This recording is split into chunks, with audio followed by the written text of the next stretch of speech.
everybody. Thank you so much for joining me here on Messy Girl Crafts. My name is Ashley, and if you're new here, welcome in. If you're a returning subscriber, welcome home.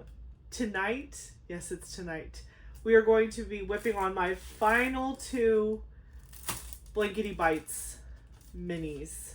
It has been a journey. I have done 18 of them. 18 so far.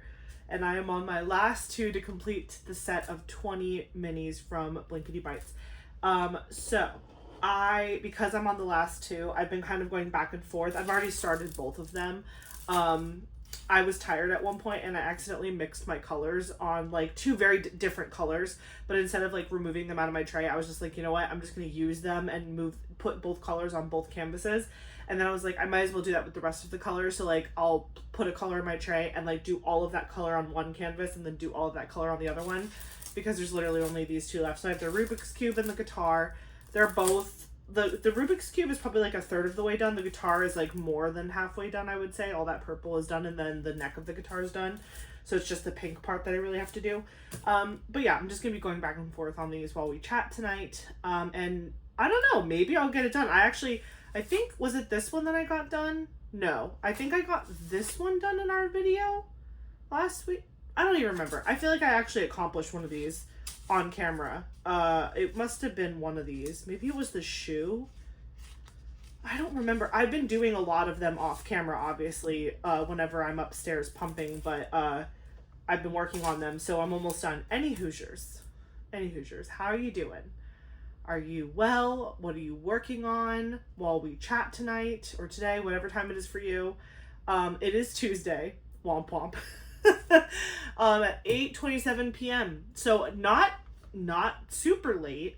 Eli decided his bedtime was going to be 7 o'clock tonight. So, yeah, Eric and I, we'll talk about it. We have so much to talk about. We always have so much to talk about. So let me get a color in my tray before I just start popping off, because that's what'll happen. So I'm just gonna do a big pink because the guitar needs a lot of this pink color. Let's do this one. I will say working out of baggies is like not my favorite thing, but I've also, it's not the worst thing either. It really isn't.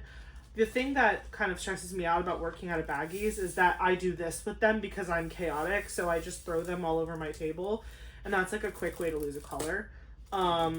So I'm thankful that I'm on the last two. I actually placed an order with what was it?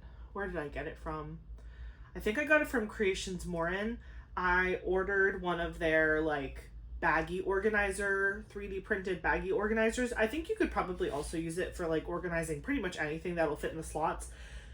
But it's labeled as like a baggie organizer, or it kind of looks like it could also organize like packs of putty, like oh, I think I took it downstairs. You know how like a normal pack of putty comes. I don't have any in my immediate vicinity, or I'd show you what I'm talking about. But I think you know what I'm talking about. It's like putty. So it could go for either. I do have a decent amount of putty, but I wouldn't say like an astronomical amount. I probably have like maybe like 6 or 7 packs of putty, like from like different small shops. And then I have a couple putties that are in tins. I have some waxes that are in tins. And then I also have a couple like things from like the Diamond Art Club pink heart wax. I have the other wax from Diamond Art Club and the putty as well.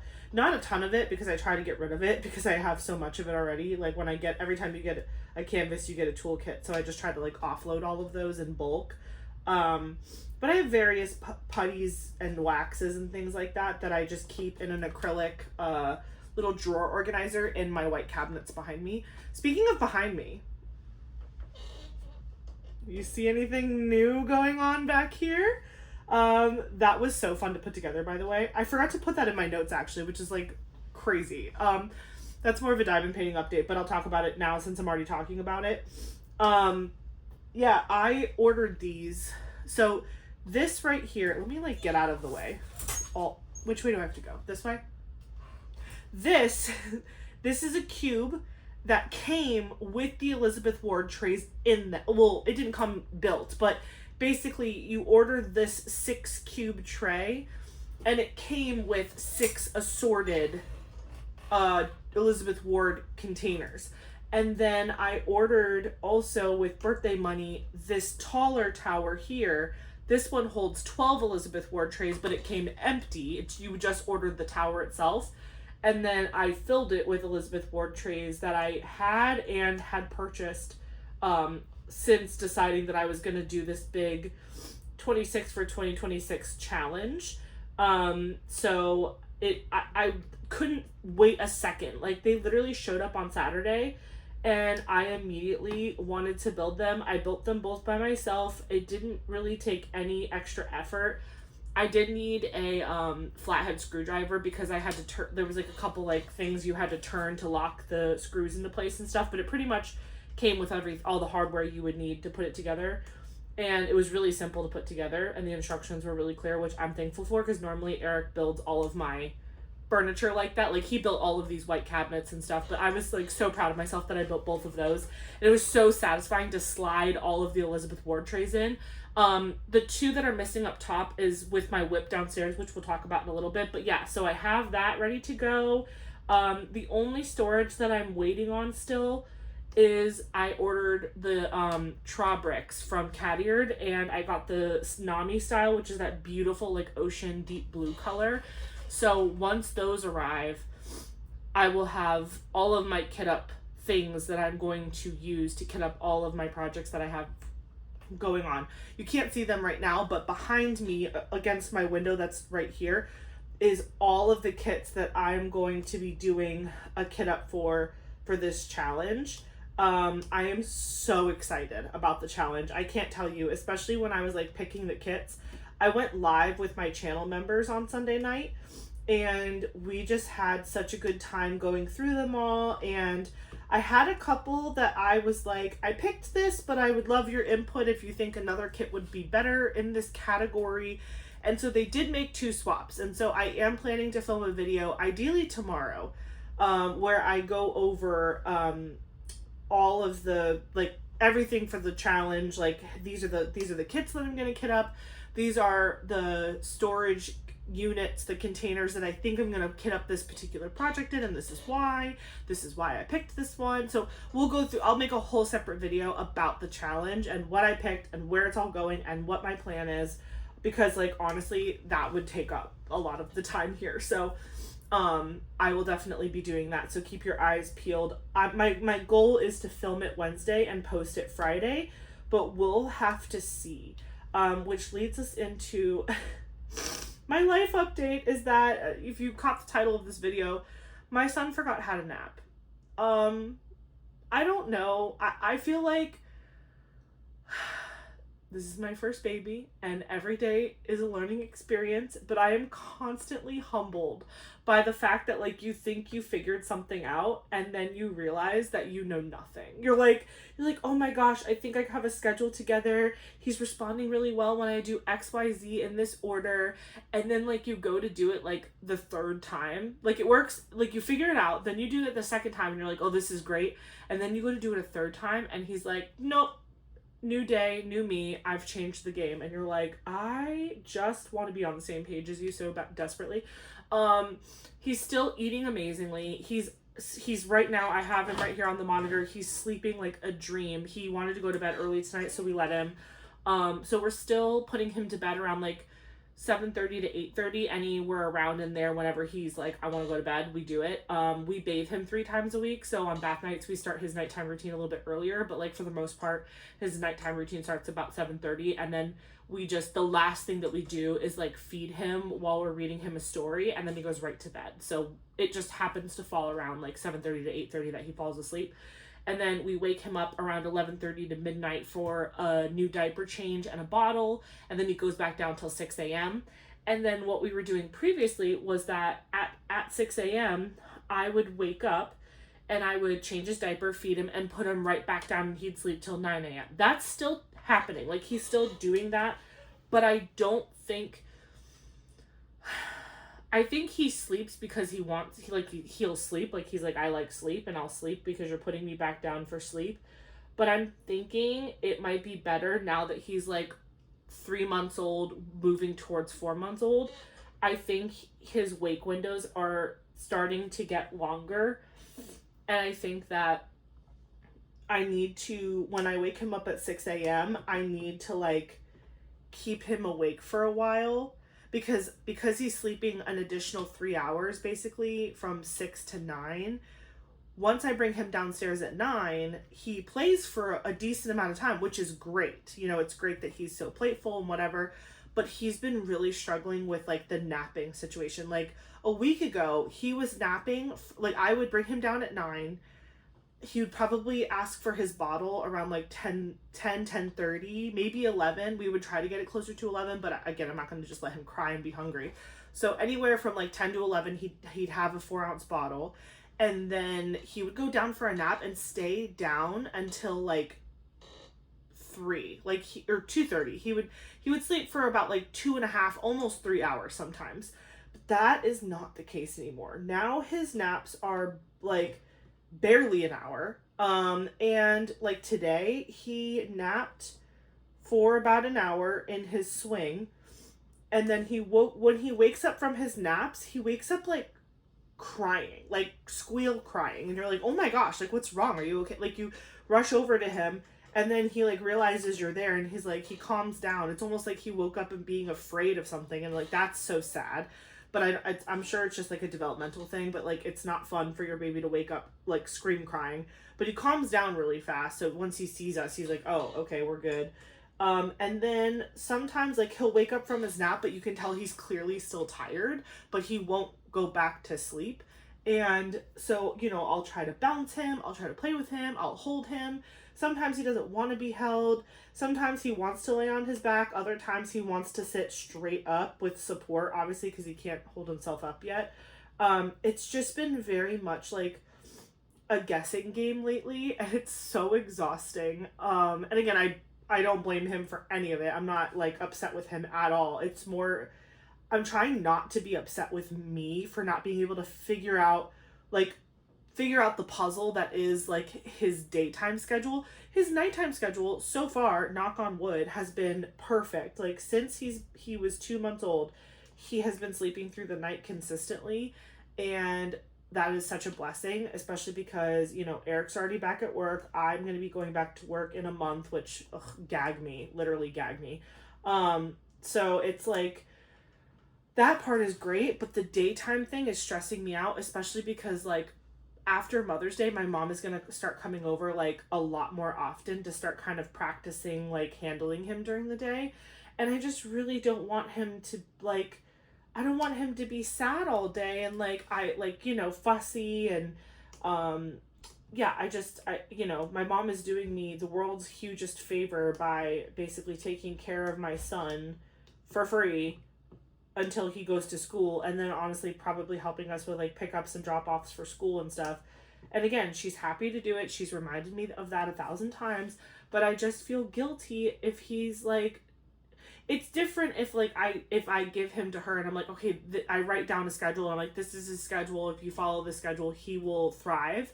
It's like because he's still so little and he's growing up and he's learning all these new skills and he's developing and whatever. It's like I could write down a schedule today, but literally in 2 weeks it could completely change, or it could change in a week. Like we're in that stage right now. And that's what's giving me even more like anxiety about going back to work, is I feel like right now is like when he needs me the most. And I'm like thinking about already like, what am I going to do when I have to go back? Again, I know I'm being a little bit of a drama queen. I only am going back to work for 2 days a week for June and July. So I still have like a lot of time at home with him. I think it's just going to be hard for me though, because like right now, having not been at work since like the end of January, I genuinely have shut work out of my mind. I have not texted anyone at work. I haven't even opened my email app.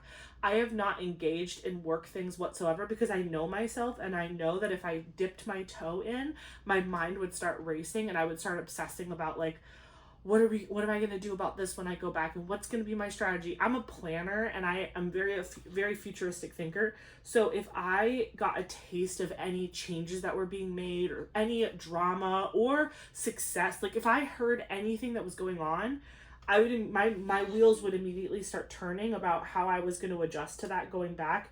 And I wanted all of my maternity leave time to be focused solely on my son and my family, and being excited about having all that time with him. And I didn't want to think about work at all.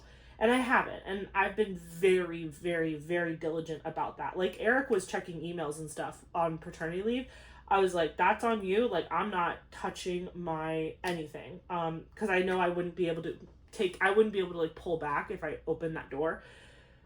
But when I go back to work 2 days a week, I'll have one foot in the door. So it's like, even though there are majority of the days in the week that I will be home with him off, where again, if you're off, you shouldn't be like obsessing about work. I feel like I will struggle to not obsess, because it's like, if you only have 2 days in the week and you're putting pressure on yourself to get like 5 days worth of work done in 2 days, like, you're not supposed to do that. But I know myself, and I'm gonna have to fight the urge to do that. Also, like, obviously my priorities have highly shifted. Like, prior to having Eli, I was I was like career Barbie. Like, I was super career driven. I was always thinking about how to get to the next level and what to do. Like, I had like very, very specific and achievable work goals. And like, it's like, I wanted to have this title, and I wanted to do this, and I wanted to do that, and I wanted to get to this place and have like these relationships. Like, I was very, very structurally, like, I knew what I wanted, and I was going for it. And I've pretty much did get what I wanted and what I was working towards my whole career. But now it's just like, it's so crazy how quickly none of that matters to you. It's like something you've literally worked for your entire adult life immediately becomes so insignificant when you have a child. And like, that's all you really ever wanted in your life, was like to like have a child. Like, it's truly insane how much I do not care about anything else. Like, I care about things. Like, obviously I love diamond painting. I love life and everything. What I mean is like the things that you used to stress out about before, like, matter so much less. Like, I am not pressed about, like, emailing so and so, or this deadline is coming up, and what are we gonna do? Like, it's just like, nothing feels like the end of the world anymore the way it used to. And I'm not even back at work yet. So yeah, let's hope that new attitude Ashley is received well, because I'm mentally struggling with like all of that. But I'm trying to keep it out of my mind. I do have a month left, so I'm trying not to like be sad about it early, because then I'm just wasting my time being sad when I could be enjoying my last month. But yeah, that's been weighing on my mind. And like I said, my biggest fear is that like he's going through all of these transitions with like his schedule and sleeping and naps and food and this and that. And like, my poor mom, she just turned 60, and she's like, I have a fear of her being like, Ash, I love you, but like, I can't, like, I cannot, like, do this. And like, that would be totally valid. And I would never be upset with her if she came to me like saying that, because I mean, I know it's a lot to ask of anybody. But if that happened, like, Eric and I would have to make some big decisions about like what I'm doing. Like, am I gonna keep working? I really don't want to put him in daycare. Like, I don't know. It's just, again, things I really shouldn't be worrying about. I'm already worrying about them.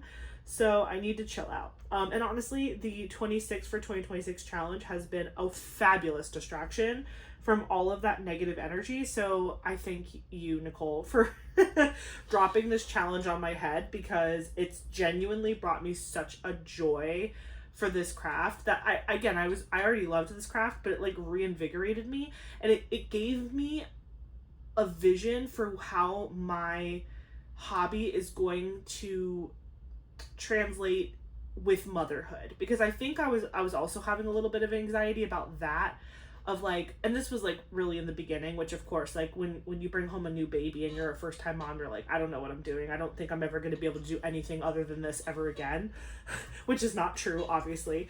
But like, you know, thinking about how I was going to be able to incorporate something that I love so much, like diamond painting, into my life and this channel, not to mention on top, because like just diamond painting is, you know, just taking time for yourself and having self-care time, but like the added energy of like filming, editing, posting, sneak peeking, all of that. Like I was like, I do not want to let any of that go. So I need to really figure out like how it's all going to work. And I just think that, you know, not focusing on finishes, as not putting as much mental weight on finishes as I used to, is going to allow me to have so much more fun doing this hobby and doing my channel, because like I'm letting go of that pressure that nobody put on me but myself. Genuinely, it wasn't anybody else but me. But like that pressure that you put on yourself to like upload, do finishes, this, that, like, oh, like you've been working on the same project for too long, you need to switch it up. Like, again, all things, if you have a channel, I'm sure you know exactly what I'm talking about. Again, nobody puts this pressure on you but yourself, and it's just like something that we all probably struggle with because we're all that type of person that, you know, not everybody, but like a lot of the people that I've spoken to are very similar to me, and that naggy voice in the back of their head. So this challenge has given me just like a breath of fresh air to say, like, you know what? It's not about how fast you finish anything. Every project is one square at a time, or one mini at a time, or whatever. And the fact that I'm going to be kitting up so many projects in my stash is going to make me feel like I'm moving forward. Because that's also, like, I have the opposite problem. A lot of people have been saying about this 26 for 2026 challenge, like, oh, I could, like, never do that. That would stress me out so much. I'm like, I can only work on, like, 1, 2, or 3 projects at a time, whatever. I totally respect that, by the way. That's how I started in the craft, is, like, I did one whole painting, and then I moved to the next one. Like, that's how I started. That's how a lot of people start, I feel. But for me, because I'm going to be diamond painting slower, I had like the opposite fear of like, if I don't kit up enough projects, I'm gonna feel like I'm not progressing on anything ever, because if I do one giant project, it'll take me like 4 months to finish one project, and then at the end of the year I'll be like, okay, here's like the 3 canvases I finished. Which, again, if you finish 3 canvases in a year, that's totally fine. But for me, I like didn't like the idea of like making so little progress on my stash as a whole. Whereas if I kit up 26 projects, am I going to finish them all by the end of the year? No, absolutely not. But have I made progress on them all? Yes, I will, because I'm planning to rotate them and switch projects and work on this one. Then today I'm going to work on this one. Like, there's going to be more variety in my life with this craft, and that's going to feel good, because then it's like, you know, at the end of the year, it's like, maybe I didn't finish as many WIPs as I did last year. Like, I don't have as many completed, but when I show you 26 canvases and they all have progress on them, that's going to make me feel good. Like, that's going to be like, yeah, like I did it. And I'll have some finishes too. Like, I will have some. I think I've already finished like 6 or 7 this year. Well, no. We're in the 4th month, and I think I've finished maybe 5. Here, I can tell you, because I actually finished a canvas last Friday. That was number 5. So I've finished 5 canvases so far this year, and this these 20 will count as my 6th finish, because I count all of this as like one finish. But I finished Star Spirit by Jamushka. So exciting. Yay. I started this canvas on April 8th and I finished it on April 24th. I'll show you at the end of this video. I'll do like a little pan over clip of Star Spirit by Jamushka. It's beautiful. It's by Diamond Art Club. It had 38,750 diamonds, 52 colors, round drills. It was a 68.8 centimeter by 42.7 centimeter, or 27 by 17 inch. It had 1 AB and 5 fairy dust. It was my 17th Diamond Art Club finish of all time, my 5th finish of 2026, and my 33 finish of all time across all diamond paintings. And my little note that I wrote here at the bottom was just that it was my first larger kit that I worked on and finished since giving birth to Eli, which made it really special. Because when I had Eli. The actual first diamond painting that I finished after coming home from the hospital was the Dragons Mini Dazzles. And that was super special too, because it was like my first time like putting drills back down on a canvas, and it felt so good to do that. But I was at the time intimidated by the idea of like bringing out one of my bigger whips. I was like, I feel so chaotic right now. I don't feel like I'm in a mental space to like be able to sit down and diamond paint long enough to justify a larger whip other than like small camp, like a mini. And so I already had Star Spirit kitted up before I gave birth in the hospital, because I was planning on having that be my first Black Friday / Cyber Monday canvas for my year of BFCM kits. From like, that was like my theme this year, was like Black Friday Cyber Monday kits from like all of the different times. I mean, I've been on diamond painting since 2024, so I've really only had that twice, you know, but still, that was my theme for the year. It still is. But I had it kitted up, and I was gonna work on it in February, but then February I had a newborn and I just couldn't find the rhythm to bring it out. But then in March I was like diamond painting a little bit more, but still kind of getting my bearings. And then in April I finally felt like, okay, he's 2 months old, going into 3 months old. Like, I really feel like I have a handle on it. And I was able to get her done in basically 3 weeks. I think it totaled out to about 3 weeks. And so that felt so good. It was so good to do around. It was so good to work on a colorful canvas, but there was a good amount of color blocking and confetti. And it did have pink lines on it. So I was kind of able to experiment and see like if I could figure out a good way to remove those, which it's not that the methods I didn't work a little bit. It's just that like they didn't work well enough for me to feel like putting in the extra energy to do it. I don't have many round canvases that had pink lines on them, and the only one that I actually care about is my one Margaret Morales. I'm pretty sure it's the Song of Artemis canvas that has the pink lines on it. I will wait for a restock and repurchase that canvas without pink lines, because I don't want any of my Margarets to be like visibly tainted in any way. My Mizuchira Margaret Morales also has pink lines, but that's a square canvas, so you won't be able to see it. So I'm fine with that. Like, that doesn't bother me. But for Song of Artemis, I will be getting the restock whenever it comes back, just so that way I can have a clean version of the canvas, and then I'll destash my other version to somebody who doesn't care about the pink lines. And then everything else in my stash that has pink lines, I just don't care, because I'm not gonna, it's just not a special collection to me. Like, it's not going to bother me as much, I don't think.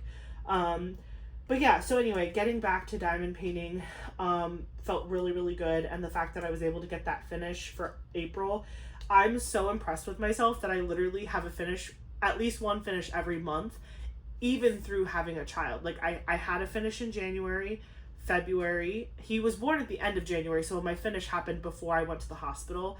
And then February, my finish was the Dragons Mini Dazzles, I'm pretty sure. And then March was more minis for Mini DP Madness, and then April was the Star Spirit. I had 2 finishes in March, which is why I'm at 5 right now, and then this will be 6. And this is probably going to be an April finish as well, because I literally just have these 2 left and I'm really close to finishing them. So I'm definitely going to motor through these last 2, and these will be a second finish for April, which again is wild to say.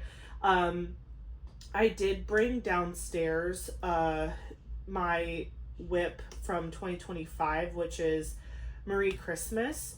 I've had that canvas going since November of last year. It was my Jingle Drills canvas, and just like my holiday canvas for 2025. So I left 2025 with only having like two and a little bit rows left. So when I finished Star Spirit, I was like, okay, I'm gonna now focus down on Marie Christmas, because I don't want any of my 2025 whips to be like, any of my active whips to still be going, because I want to clear out all of my storage and move and like dedicate all of my storage to the 26 for 2026 challenge. Again, like I said, I am going to make a separate video to talk about it in depth, but what I will tell you is that I do have 2 projects. Well, one is kitted up and the other one is technically a WIP. So I have Mother and Child by Rosie Scribbles from Diamond Art Club. That is like a special canvas that I'm going to be completing and putting up in Eli's bedroom. I'm going to have it dry mounted when I finish it, and it's going to be in Eli's room.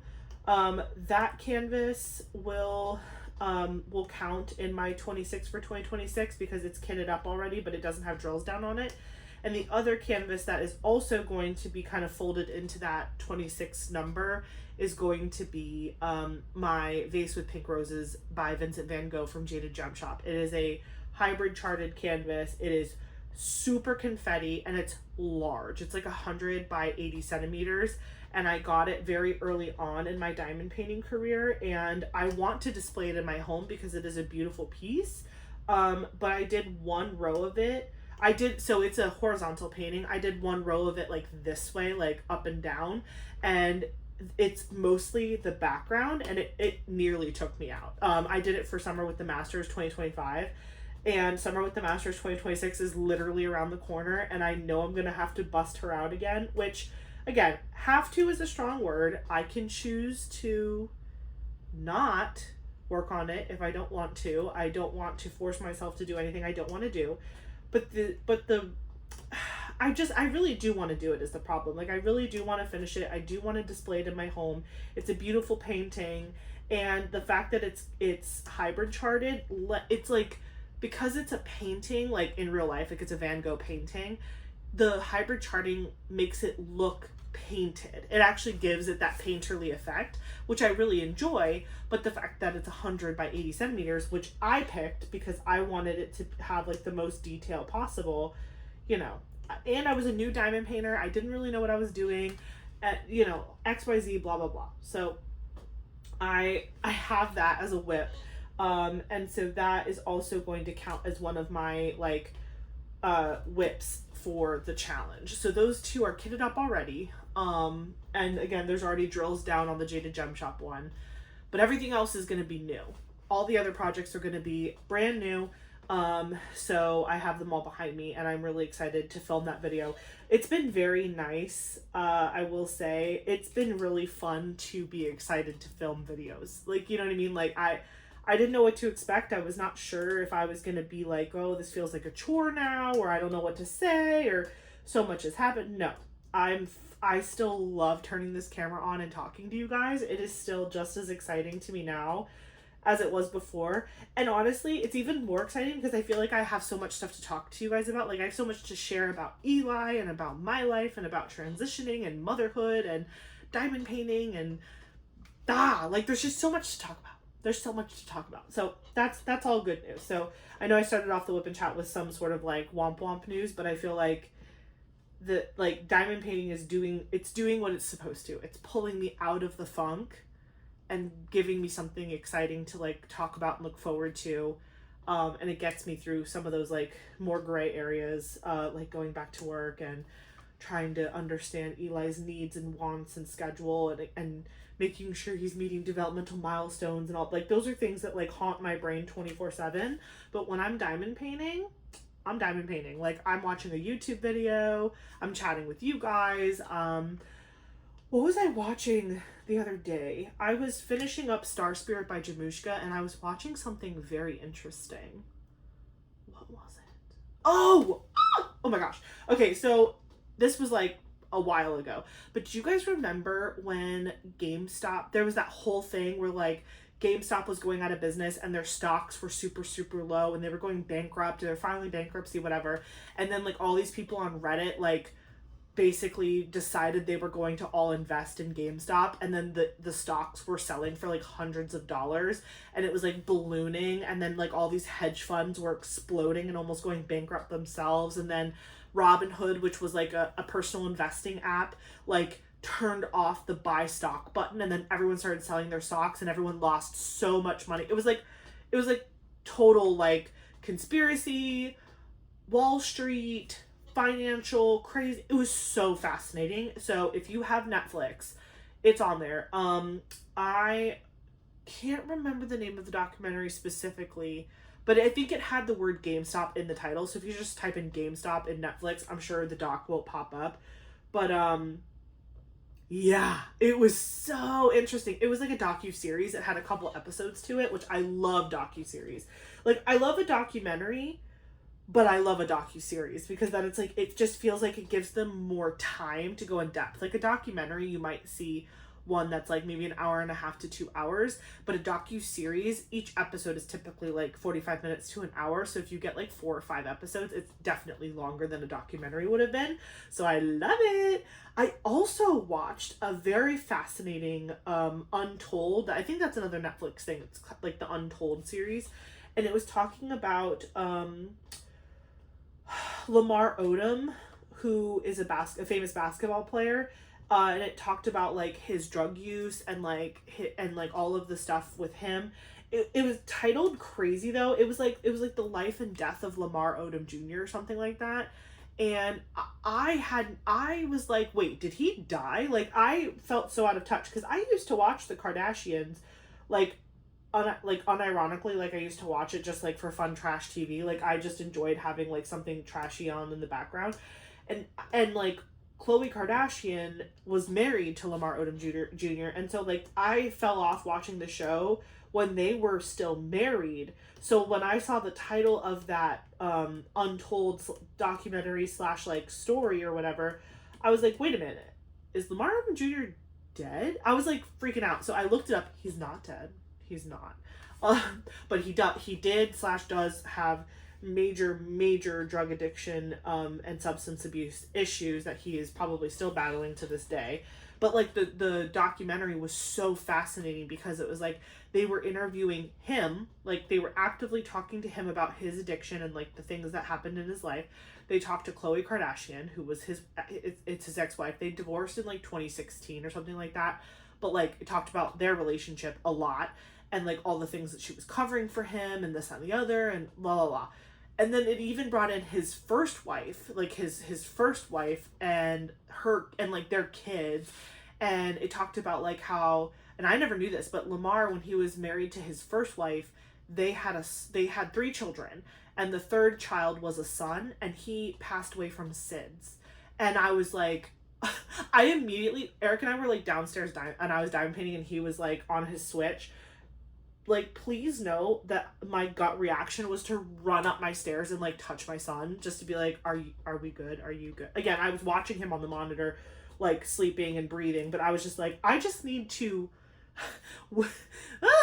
like, oh my gosh, it was, I felt so horrible. I like the idea of like, again, a child passing away and like you being told by like the doctors, like, we have no idea what happened. Like it was sudden infant death syndrome. There's no explanation for it.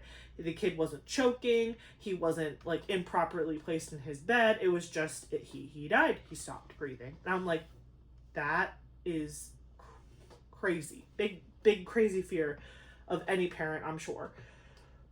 But yeah, so I was watching that today and yesterday. So cuz yeah, Eric and I started it last night on Monday night when he had gone to bed, and then we didn't finish it, and then we finished it today because Eric worked from home today, which, can I just say, when Eric works from home and I'm home too with Eli, it is like the best.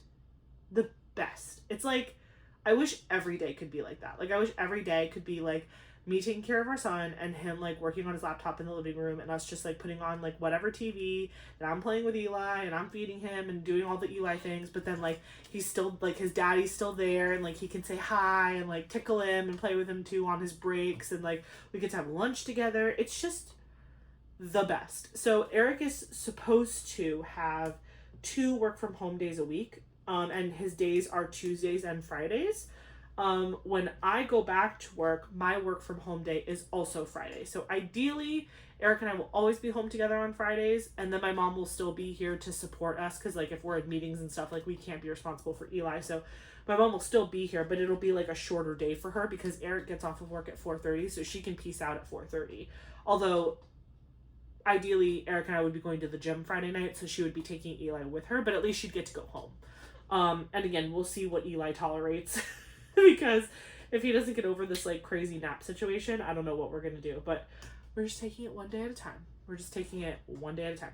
So yeah, Eric was home today and it was great because again, Eli's been really struggling with naps. Like he's again still a great night sleeper, but he'll go down for a nap during the day and then he'll wake up an hour later like in tears and you're like, what happened? Like you run over there and he's fine, but he just wakes up crying and you're like, you know, do you need a diaper change? Are you hungry? Are you this? And it's none of those things. And he just is like fussy and upset and it's like, I don't know what to do with you.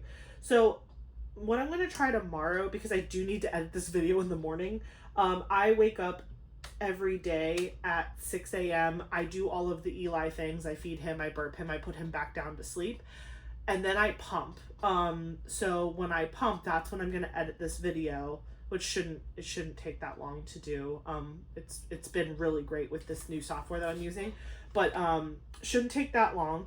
But then when I wake Eli up for the day at 9 o'clock, I'm going to take him downstairs and I'm going to try to actively play with him for an hour and a half to 2 hours, because I looked it up and that is like the average wake window for a 3-month to 4-month-old is like 1.5 to 2 hours. So, but obviously like I feel like part of the reason why he might be getting fussy is like what I'll do at the, like, right, what I've been doing is like at 9 o'clock I'll bring him downstairs and I will actively play with him for about 45 minutes, but then I have to go into the kitchen to prepare his bottles for the day because he eats around like 10:15, 10:30. So when I come downstairs after that 6:30 a.m. pump session, I have like all the milk from yesterday and this morning that I need to now put into a pitcher and like distribute amongst the bottles that he's gonna have. Like I basically prep his day's worth of food in the morning after that first pump. And so I leave him in his playpen to like play, you know, he has all the fun stuff dangling above him. He has his toys, whatever. I mean, he's still super baby. Like he can't roll over yet. He can't like, if I put him on his tummy, obviously I have to sit with him and do tummy time with him. Like I can't just like leave him like, you know, whatever. So, but he's been getting a lot better with his neck control, but like, when he's on his tummy, he thinks it's like for a nap. So it's like if he doesn't want to sleep, he'll get super mad that you put him on his stomach, because he's like, either you're actively playing with me and this is tummy time, or you're trying to put me down for a nap and I'm not ready for a nap. And it's like, no, like I'm trying to get you to just do independent play on your stomach, but he's not ready for that yet. So that's fine. But anyways, so like I'll get out of the playpen with him at like 9:45 to go prep all of his bottles and do all that stuff. That takes about like 20 minutes, and usually that's about the time, like after 20 minutes he starts to get super fussy because he's been alone for 20 minutes and he's bored, or he wants me to come back and play with him, which obviously I get that, like that makes sense. But then if he's already past that like point of no return of fussiness, it's like now you're crying because you're upset, and it doesn't matter what got you to the point that you're upset. Now you're just upset and you're crying, and like, not, I don't want to call it inconsolable, but like it's much harder to relax him once he's already kicked off. Do you know what I mean? Like it's better to catch him before, like if I start to hear him like whining a little bit, I try to rush over to him as fast as I can to like play with him, so I get him out of that fussiness spot, because if he leans all the way in, he's very hard to calm back down, because he cries and then he's tired and then he re-upsets himself. Like it's just an evil cycle. So all of that to say, instead of waiting until he's already downstairs to get his bottles together, I think what I'll do is when I pump in the morning at 6:30, I usually finish my pump around 7.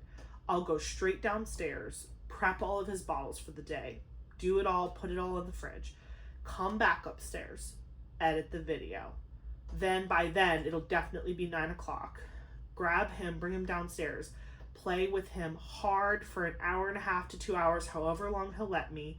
And then when he starts to get fussy, because you can tell like he's played out and he's tired, I immediately go grab a bottle from the fridge, stick it on the warmer, I feed him his 4 ounces. Again, that's probably going to happen around 10:15 to 10:30, and then I put him down for a nap.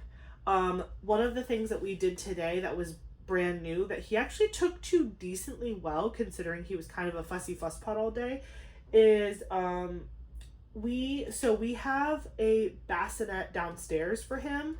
It's actually a pack and play. Oh, hold on, this is a trashy drill.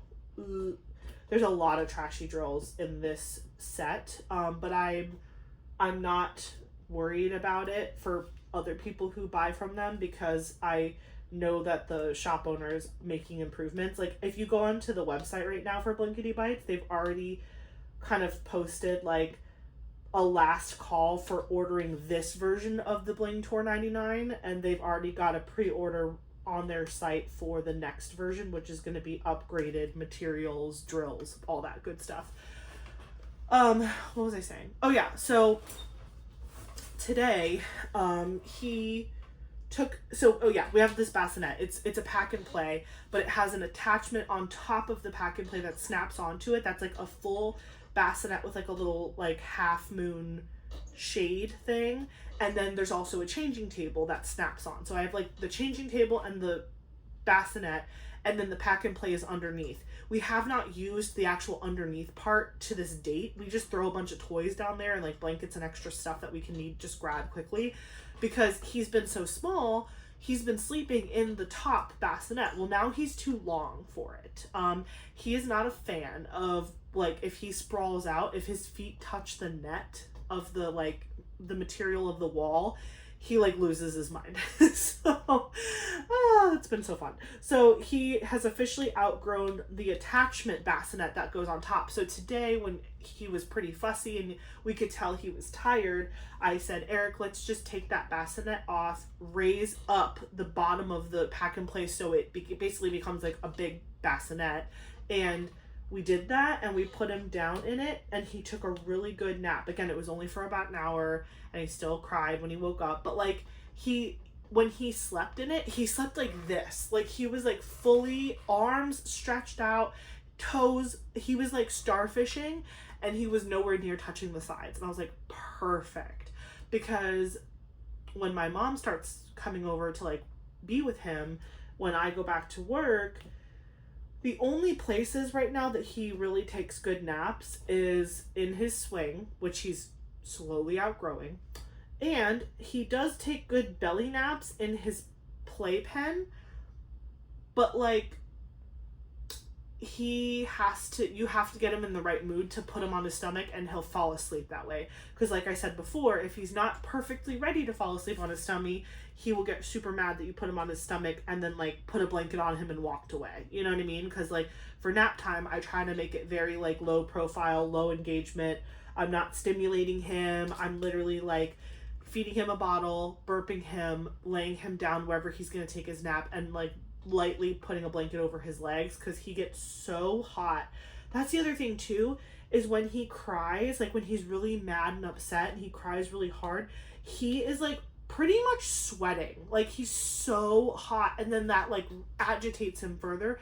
There have been times where he was so upset, I literally just stripped him down to his diaper and I held him under the fan and I just rocked him and he relaxed. Because it's like, again, the original thing that upset the baby is not the thing that keeps the baby crying. Like, they forgot about that thing and now they're mad about something else. They're crying because they're crying. They're crying because they're hot. They're crying because they don't know what they want, or like you're moving them around too much, or there's too much stimulation, and they're overstimulated because you pick them up, you put them down, you move them over here, you strap them into the swing, you take them out of the swing, you put them in the playpen, you take them out. So it's like their circuit is overdrived, and you're just like one time, this was on, what day was this? Was it Thursday? No, it was yesterday. No, was it really? guys, this was yesterday, and I genuinely, I've had such a long day, it felt like it was last week, but I'm about to tell you a story about yesterday. So yesterday, I got to hang out with a friend of mine, Cynthia. She's the mom of the twins that I'm always talking about. She's like my best friend. She had like a work from home day, and so we've been trying to get together, and it's so hard to like get each other alone because there's just like so many things going on. Obviously, she has her 2 kids. I have Eli. She's working. There's just a lot. It's a lot. and I see her every Saturday. Every Saturday we get together with all of our friends and it's a great time. But like her and I haven't had like just alone time in a really long time, and we both have been like desperately craving that. So we made a point to like get together on her work from home day. So she brought her laptop to my house and she worked at my house from like noon to 3ish, because then she had to go pick up her son from school. She had to leave my house at 3 to go pick him up from school or whatever. So, and then she went back to her house afterwards to finish her work day. But when she came over, so I actually met her out for lunch first. So we went over to the shopping center by my house, and they have a Panera. And let me tell you what, Michaela Renee, she was talking about in her Whip chat this past week about, it might have been this week, I have no idea when she uploaded it, but it's her most recent Whip chat. She was talking about how she had this salad in a sub roll from Panera for lunch one day or whatever. It was funny because, yesterday, it was this week, because again, we're talking about yesterday. Yesterday, I watched that video of hers, and I was dying laughing, because, like, literally, I had that for lunch that day. Like, yesterday, I had that for lunch. It really is delicious. I had the same one that she talked about. It's the chicken Caesar salad in a hoagie roll. They basically, like, core out the bread and stick the salad in it, and you eat it like a sub. It's so good. I don't know that I could have that for dinner because I don't think it would be filling enough for me, but it was definitely a perfect lunch choice, which is great. But anyway, so me and my friend got Panera. I got that for lunch. We took it back to my house. While we were out at like Panera getting our food, we stopped by one of the card shops in that shopping center. We picked up some Pokemon cards and stuff. We were just shooting around doing a couple things before we came back to the house. Eli was perfect through all of that. So I knew that I was meeting her just before 11 on yesterday, so 11 a.m. So I woke up, I gave him his bottle at the house, and then we played for a little while, and then I put him in the car seat. We went in the car, went to the shopping center, got the Pokemon cards, went to Panera, picked up our to-go orders, and then came back to the house. Through all of that, no crying, no fussing. He was fine. He was in his car seat. It was hotter than Hades outside that day. I had his fan on him, but like, my God, it was hot. And he was not complaining one bit. Not a bit. Then we got back to the house, and obviously he was super hot. So I laid him down on our leather couch because it like pulls all the heat out of him super fast. And it just cools down his back because his back gets so hot in the car seat because it's just so sweaty, and it's of course a black car seat. So he just like cools off, and then I'm like, okay, I'm gonna put him in his I finished the color, so I'm gonna swap to the Rubik's Cube. Yes. I put him in his swing thinking he was gonna take like a fat 3-hour nap because he was so tired, because we dragged him all over creation all morning. And he did nap for an hour and a half, but then he woke up pissed. He was mad. And so again, my friend and I are trying to like reconnect and pour our souls out to each other, and he's like scream crying. And I'm like, oh my Lord, I felt so bad. And then it got to the point where he was so overstimulated and tired and grouchy and all of the above. I literally, and normally I don't do this because I'm trying to make upstairs bedtime and downstairs like daytime naps and playing and stuff. Like I try to separate the two things so he understands like, oh, we're going upstairs, it means we're going to bed. But he was so agitated yesterday. I literally took him upstairs and put him down in his crib. He passed out in 0.5 seconds. I put his sound machine on, I turned off the lights, and like normally he's really good about napping with like noises happening and like daylight and things, like, you know, he can nap in daylight.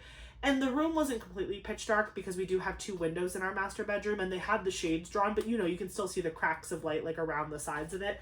So like he still was in like a little bit of light, but he passed out hard. Like he was exhausted. And I just felt so bad. And like I felt bad because I was like, my poor friend, like she's trying to come over and not like escape her kids, but like get a break, you know what I mean? And then here's my like 3-month-old screaming his head off, like, and I'm just like, I'm so sorry. And again, it's not Eli's fault. Eli's just being a baby, and that's what babies cry. Like that's totally normal. But like we have actually plans on this Sunday coming up to go see a friend that we haven't seen in a really long time, and it's going to be the first time that her and her mom meet Eli. and we're going to a restaurant. I think we're going to Longhorn. They have church in the morning, but we're going to meet them at Longhorn for lunch afterwards, and they live over in Sarasota. So we have to basically wake up, do a decent long drive, like a pretty long drive, and then go to a restaurant where he'll stay in his stroller slash car seat. And then I don't know if we're going to go back to her mom's house afterwards and keep hanging out, or if we're going to go home. Really, it depends on him. But I'm like, he's in such a transitional state right now, and like his naps are super weird, that I'm just like, I'm praying that he doesn't like pop off the first time they meet him.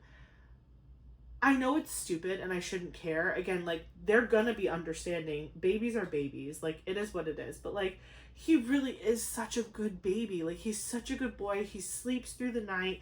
He takes all of his bottles like a champ. He's a sweetheart. He's so, in the mornings, he's a morning person. In the mornings, he's smiley, he's cuddly, he's playful.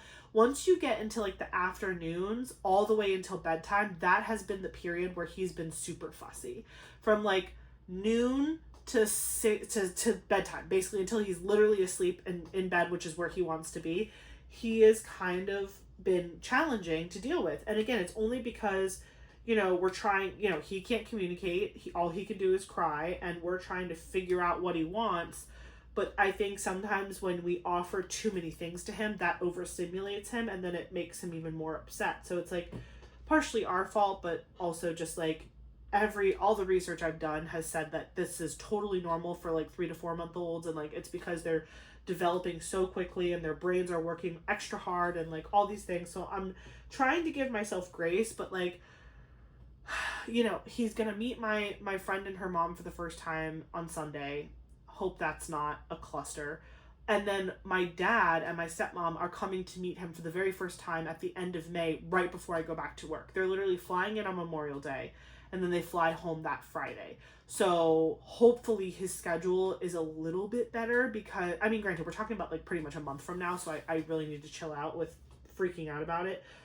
But I'm just like, a lot of people are going to be meeting him this month for the first time, and I'm just, I want him to make a good first impression. Like, I want them to meet the boy that we know he is, not just this sliver of fussy boy because he's out of his routine, right? Like, he's going to somebody's house, he's been in the car for a long time, he's sitting in a restaurant strapped in his like, all these factors that I know are impacting his mood.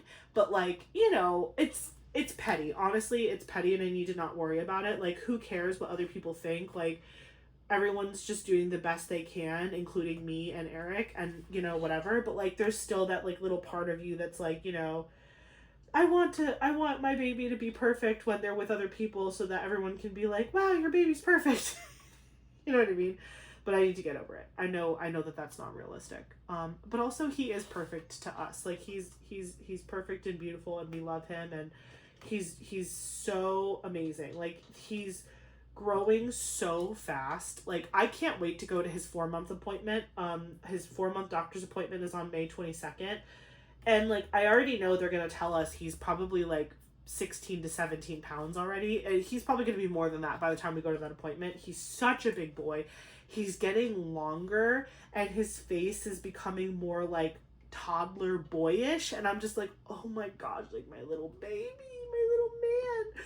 So I just can't. He's the light of my life, and I love him so much. But I so desperately want to give him whatever it is that he needs. It's just I'm having a hard time right now figuring out what that is. But I will figure it out. I will figure it out. It will be okay.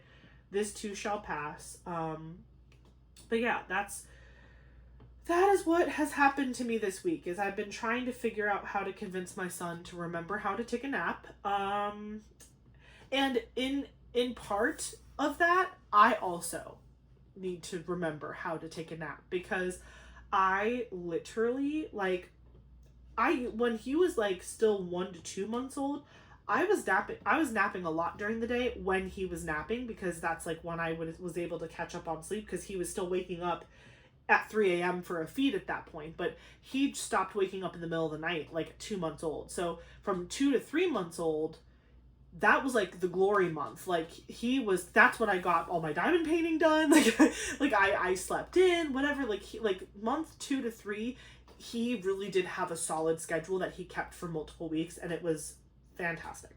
But now that he's going from 3 months to 4 months, it's a lot of transition and growth. So I haven't been napping as much during the day. I've been trying to like get things done during my little windows when he's sleeping. Like literally today, he went down for a nap.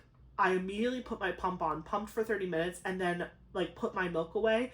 And I was literally sitting down to diamond paint downstairs. He was sleeping in his bassinet. I opened the section, poured the drills into my tray, picked up my pen, and he immediately started crying. And I was like, and I'm just gonna put the lid on that, and I'm gonna put the plastic back on the section. I'm gonna go get my baby. But I was like, oh my god. So, but like, you know, I'm torn. Like sometimes I'm like, man, I want to diamond paint, but also I think I need to sleep too, because sleep is so important for your mental health. And don't get me wrong, I've been sleeping at night because he's been sleeping through the night, but we go to bed at like 12:15 after we put him back down to sleep, after we wake him up and give him that bottle. And then I have to wake up at 6 a.m. because he needs me to, and because I need to pump. So it's like, there is no snoozing the alarm. There's no, I'm just going to skip it and I'm going to sleep in. Like when you have to like pump your breast milk, you got to do it. Like you, A, because it hurts, and B, because you need to do it so your supply doesn't change, so you can keep feeding your baby and like whatever. Plus I do have to wake up at 6 because he needs to eat. And so Eric and I have been talking about how we're going to handle that when I do go back to work. And basically what's going to happen is he and I are both going to wake up at 6 a.m, but he's going to do Eli's stuff, like change him, feed him, whatever, because he has to be out. He works further away than I do, so he has to be out the door by like 6:45. So he needs to like, he might have to wake up like at like 5:45 to like brush his teeth, comb his hair, put on his work outfit, and then start Eli's process, like wake him, because Eli's whole routine takes 30 minutes. That's it. Changing his diaper, feeding him, and burping him, that is a 30-minute situation. My pump is also 30 minutes. So while he's doing Eli's 30-minute window, I will be pumping, and then once I'm done pumping around 6:30, that's when my mom should be walking in the door to take over, and I just need to be out of the house by 7:15 at the latest, like the latest, to get to my job. So I'll be the one that like tells my mom like, this is how he slept, or this is what happened yesterday, or just, you know, giving her any updates that I need to give her, and then like passing her the reins and making sure that he transitioned downstairs successfully, because I want to make it so my mom never has to go upstairs for anything. Not that she's not allowed upstairs, she totally is, but I just want to make it as easy for her as possible to not need to go up and down the stairs with or without him to get stuff that he needs. Like, I'm going to make sure he's already dressed in his outfit for the day. She'll have spare outfits downstairs in case he spills or throws up or whatever happens. You know, and I want everything to be downstairs for her so she doesn't have to like bother herself going up and down the stairs a million times. And also, I'm just like horrified of like someone tripping or, you know, something horrific happening, because I'm a worrywart. So yeah, so I'm just going to try to avoid any reason for anyone to go up and down the stairs. Even Eric and I, we only bring him up and down the stairs, like, I bring him downstairs at 9 a.m. and we take him upstairs for bedtime. Like, we don't go up and down the stairs with him unless we have to, because we're avoiding any reason for anything horrific to happen, ever.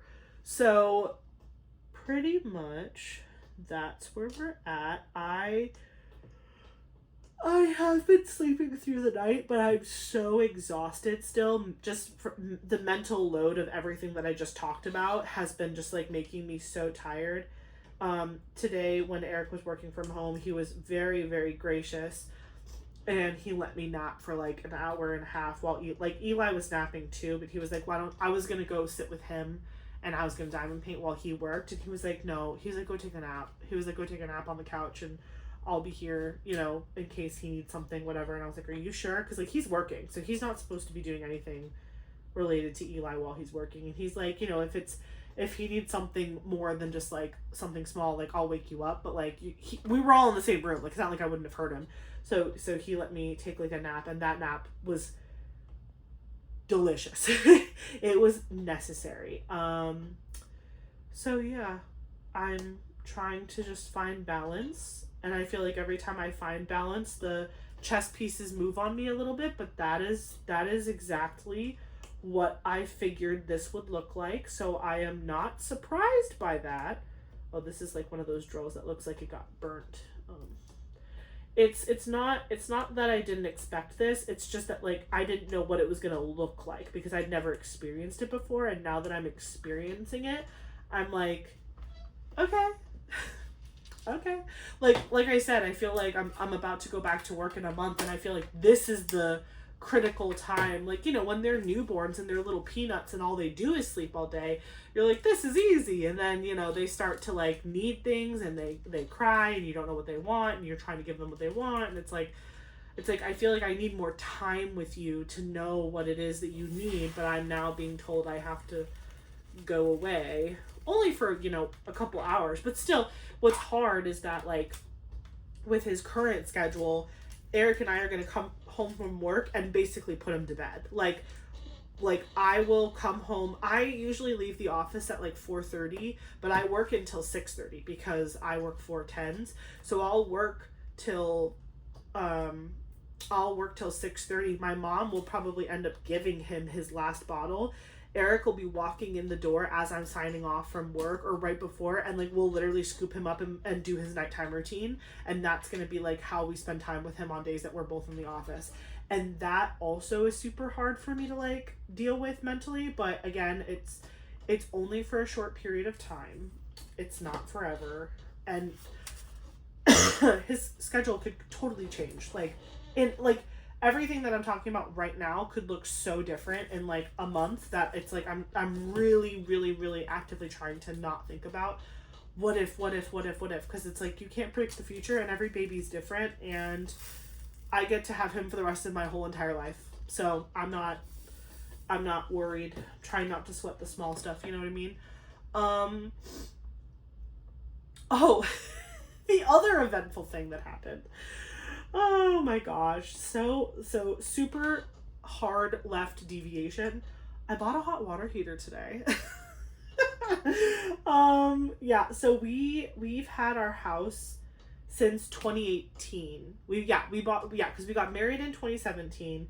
We bought our house in 2018 in October, and the house that we bought was built in 2005. The hot water heater for our home is original from when it was built in 2005. It has lasted this entire time. It has still to this day not had any issues. It's not given out.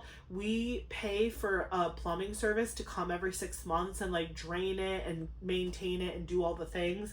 And every time that they come, they're like, wow, this is a really old water heater. You might want to think about getting it like upgraded. And we're like, yeah, you know, you push it. You're like, yeah. It's almost like you save, you like build up a savings so that way eventually one day when it dies, you just have the money to replace it right away. That's usually what Eric and I do. We run things to the ground until we get the last sliver of life out of it, and then, you know, but we anticipated it dying, so then we have the money to then be like, okay, here, fix it or replace it, whatever. So but now that we have Eli, we're like, okay, maybe this is one of those ones we don't just let crap out on us. So we decided before I go back to work, we want to have a new hot water heater installed. And one of the cool things about the hot water heater that we picked is it is a hybrid. So it's part electric, part whatever. It's just hybrid. It's hybrid. So the way it heats the water is it pulls hot air from around the unit and outside. It pulls all that hot air into the machine and uses that to heat the coils that heats the water that then goes out of your faucets. And currently the hot water heater we have for our house is a 40-gallon, and this is a 3-bedroom house, and Eric, me, and Eli are the only ones that live here, and that's all we plan to have living here. So 40 gallons isn't bad for 3 people, but we decided to upgrade to a 50 water a gallon thing. It was really funny when I googled it to see like how should you determine how many gallons your house needs. It was talking about like how many people live in your house, and like, oh, it had this very specific term that I can't remember. It was like first hour usage, I think, or something. First hour, basically like how much hot water can it produce the first time it's turned on for the main part of the day that like you power use it, like in the morning or whatever. So we were looking into all that, but then when we googled it, you know how Google has like the little AI summary before you scroll past it and like get to whatever links you want to use. The AI summary was like, if you have teenagers, please consider upping your the gallons of your hot water heater. I just thought that was so funny. It was like, it's like if you have 2 to 3 people in the home, you could use this amount of gallons. But if you have a teenager, I recommend. I was like, well, we're gonna have a teenager eventually. But you know, I feel like girls tend to take longer showers than boys do, but I just thought that was really funny. I thought that was really funny. It was like, when teenagers are present, please increase your water supply. But yeah, it's also more, the one that we're upgrading to is more energy efficient. And again, it's hopefully going to make the garage cooler because it's sucking in all of that hot air that's around it. Which is our hot water heater is in the garage. So that's getting installed in like mid-May. So I think we ordered it today.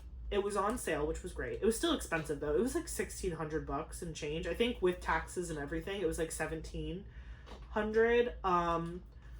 But the servicers that we use that like our plumbers that come every 6 months to check all of the things, they basically told us that they would only charge us an installation fee, and they can install a product that we purchase. Like, we don't have to purchase the hot water heater through them. They will come install the hot water heater that we purchased through Home Depot. So that was great. So we bought the hot water heater through Home Depot, but then our people are going to install it for us that we like know and trust and have been working with for a long time. Oops, I forgot to look and see. Oh, that lucked out. I was using this color, but this color's, I put it away, but it's not on this one, so that worked out. I'm gonna do O. Where's O? This is O.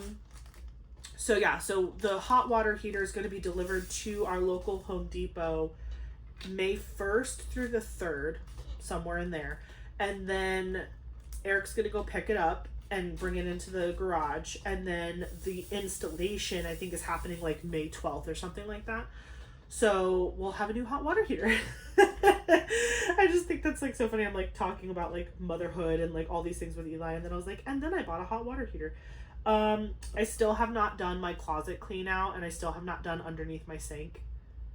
I would really like to do those 2 things this month, but again, I am so tired during the day that I genuinely like to get the strength, to build up the strength.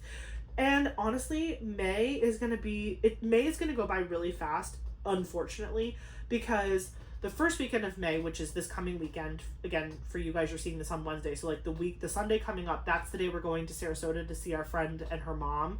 So, and then Saturday we hang out with our friends during the day. So that weekend's not blown, but like it's busy. We're busy. We can't do anything that weekend. And then the weekend after that is Mother's Day. So we have everybody coming up. We're celebrating Mother's Day. It's going to be a great weekend, but we're not going to be doing like house projects. And then there's an empty weekend. And then the weekend after that, we're going down south because it's Eric's stepdad's 60th birthday. So we're going down to do a nice dinner. And then we're also doing like a big family photo shoot, which is going to be great. And then we're driving back up from South Florida on the Sunday, and then my dad arrives that Monday and he'll be here that whole last week, and then I go back to work on June 2nd. Oh, and somewhere in there I have to get blood work done because my annual physical with my doctor is June 1st.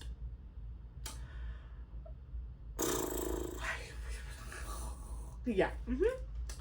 May is gonna be a freight train. It's gonna be crazy. You know what I need to do? I need to, because I told my mom that I was gonna start having her After Mother's Day, I was gonna start having her come over like often so she can start practicing like doing all of Eli's stuff while like, so that way the first time she doesn't isn't when like we're physically out of the house and like at work.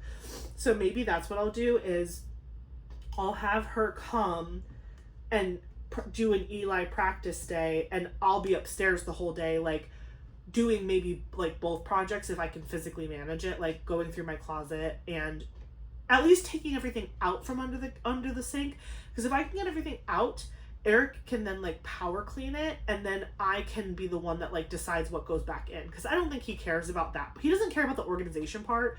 He just wants it to be not like a psycho mess, and I care about the organization part. Like, I'm the person who orders like all the pretty acrylic like drawers and things and like makes it look nice. He's like, I just want to like not have things fall over when I open the door. I was like, and I respect that. Granted, it's both of our problem. Like, we're both the problem. It's not just me. But there is a lot of stuff under there that probably doesn't belong under there. There's another bathroom thing that we should probably do. Technically, it's Eli's bathroom, but it's our guest bathroom upstairs. Obviously, Eli won't be claiming it for a couple years until he's like taking showers on his own and stuff. But in his bathroom, there is an external kind of like barn door slider, big like toiletry cabinet essentially, and it has a lot of storage space in it, which is where we really should be putting the majority of our bathroom supplies. Even though it's going to be his bathroom, it's huge. Like, that bathroom has a randomly large square footprint, and so we were able to fit this big kind of wardrobe thing in there that's like perfect for holding like travel stuff, like bathroom toiletries, extra toilet paper, guest towels, like whatever, because we don't have a linen closet in our house upstairs at all, which is so annoying. So we put like all of that stuff in that thing, but there's so much stuff too that we need to get rid of. Like, you know, we have random like tiny bottles from hotels, from vacations from years ago, and you know, you tell yourself like, oh, I'm gonna hold on to these because when I go on vacation I'm gonna take these little samplers and I'm just gonna use 50 of them to wash my hair. And it's like, no you're not. You're gonna go to Target and you're gonna spend $7 for the little mini like fancy bougie hair care stuff, and you're gonna forget that you have all these like free ones from the hotels. Or worse, you bring them and then the place that you go also has free ones. It's like, just use the free ones that are there. Don't steal them from the hotel. Use them at the hotel and then don't bring your own stuff. I'm talking to myself here. I'm preaching to my own choir at this point. But so like, there's a lot of hoarding that's happened over the years that we just need to let go of. There's some poor college kid tendencies that I have that I need to let go of. So yeah, we're gonna work through that. A similar situation happened when Eric and I went through our kitchen cabinets. We haven't gone through the below cabinets. We still need to do that. But the above cabinets, we threw away so many reusable plastic cups from college. It hurt my soul because I had so many fun memories tied to so many of those cups, which sounds so ridiculous. But if you get it, you get it. Like, we had so many plastic cups from restaurants and sorority events and bars and ale house and fuzzy taco and like all these things, all these events and things and restaurants and whatever, and we got rid of so many of them, like crazy, just funny crazy. But yeah, so maybe that's what I'll do. I'll wait for Mom to start coming over, and then I'll be upstairs working on that, because I won't have to, because that's what's hard is with Eli, even when he was on a better schedule with his nap, you had like a 2.5 hour window to do whatever it was you were going to do. Edit a video, wash the dishes, do the laundry, clean this, do that, take a nap. Like, you have to do it in this amount of time, and if you don't get the ball rolling fast enough, or if you don't finish the project fast enough, you have to leave it half done because you need to go tend to him. You need to go, right? Like, it's like, I have to go do the other thing now. I can no longer stay here. But with my mom here, I will have technically an uninterrupted amount of time to get things done. So like, you know, while my mom's here, before I go back to work, I'm not just going to be sitting upstairs like diamond painting. I'm going to be like, okay, while she's watching him, I'm going to do all of the things that I can, because once I go back to work, I won't be able to be doing that at the same time that she's over, because if she's over, it means I'm working. Because on the days that I have off, she won't be here. Like, I have off on Thursdays typically. Like, when I go back full time, my off day is typically Thursday. So she'll basically get a break on Thursdays. Eric's gonna go to work on Thursday. He'll go to the office, and then I'll be home with him by myself on Thursdays. And then my mom will come back over on Fridays, even though Eric and I will be working from home because, again, we can't be the primary kind of caregivers while we're on the clock, which makes sense. Oh, did I forget to tell you anything about life? I went to K-Pot on Sunday with our friends. That was delicious. And then Saturday, we went to our friend's house and we hung out, and Tyler, Cynthia's husband, made homemade pasta sauce, and we had pasta, and it was delicious. What else happened? That was pretty much it. So diamond painting stuff. I mean, we kind of touched on the things a little bit. I kind of reorganized. I know you can't see the display perfectly right now, but I like redid this whole little section. This here, all these binders, this is my Pokedex. So this is all 9 generations of Pokemon. I don't have a full Pokedex yet, but my goal is to have one of every Pokemon card, like one of every Pokemon represented in a card in my binder. So like this is Gen 1 all the way to Gen 9, and Gen 10 is probably coming out next year, which is very exciting.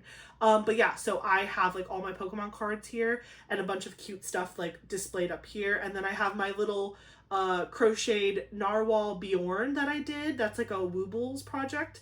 I've got my mini DP Madness cup. I've got all of my enhancement drills that are not like pre-jarred. And then these are my 2 big Elizabeth Ward cabinets.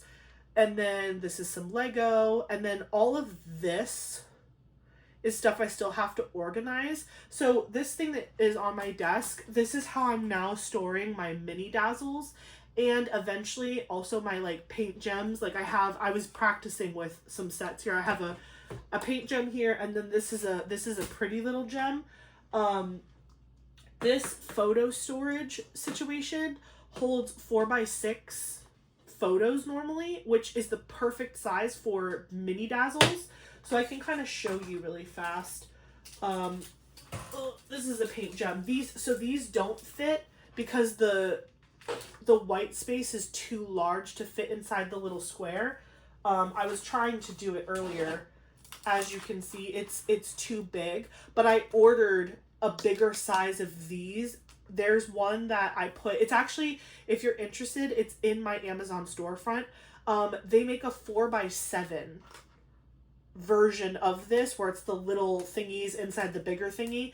So I'm going to see if that works. I haven't tested it yet, but it's on its way. It'll be here like in 2 days because it's Amazon. But yeah, this is a pretty little gem and it's too big. The paint gems are too big for this also. But Diamond Art Club fits perfectly in here. I didn't have to cut it or alter it at all. So like this is my Star Wars mini dazzles. So I cut the box top off to be kind of like on the front of it there. And then if I open it, you've got the little thing from the box, and then you have the sticker sheets, and then you have the actual canvases. And again, they fit in there perfectly. And this is a set of 12, so it has 2 packs worth, and you could fit even more in here. Like I think you could even fit them in here when they're finished, because it has a lot of like depth room. So yeah, it's just perfect for travel. You can just take this with you, and then the drills I have in these. So I basically took the mini dazzles box and I cut off the top of the box, so it just became a container. And all of the Diamond Art Club drills are labeled with the correct set. So like if I want to do the Star Wars one, I just go find the drills that have the Star Wars sticker on it, and then I kit it up. And then I just take this and then the kit up, and then I'm done.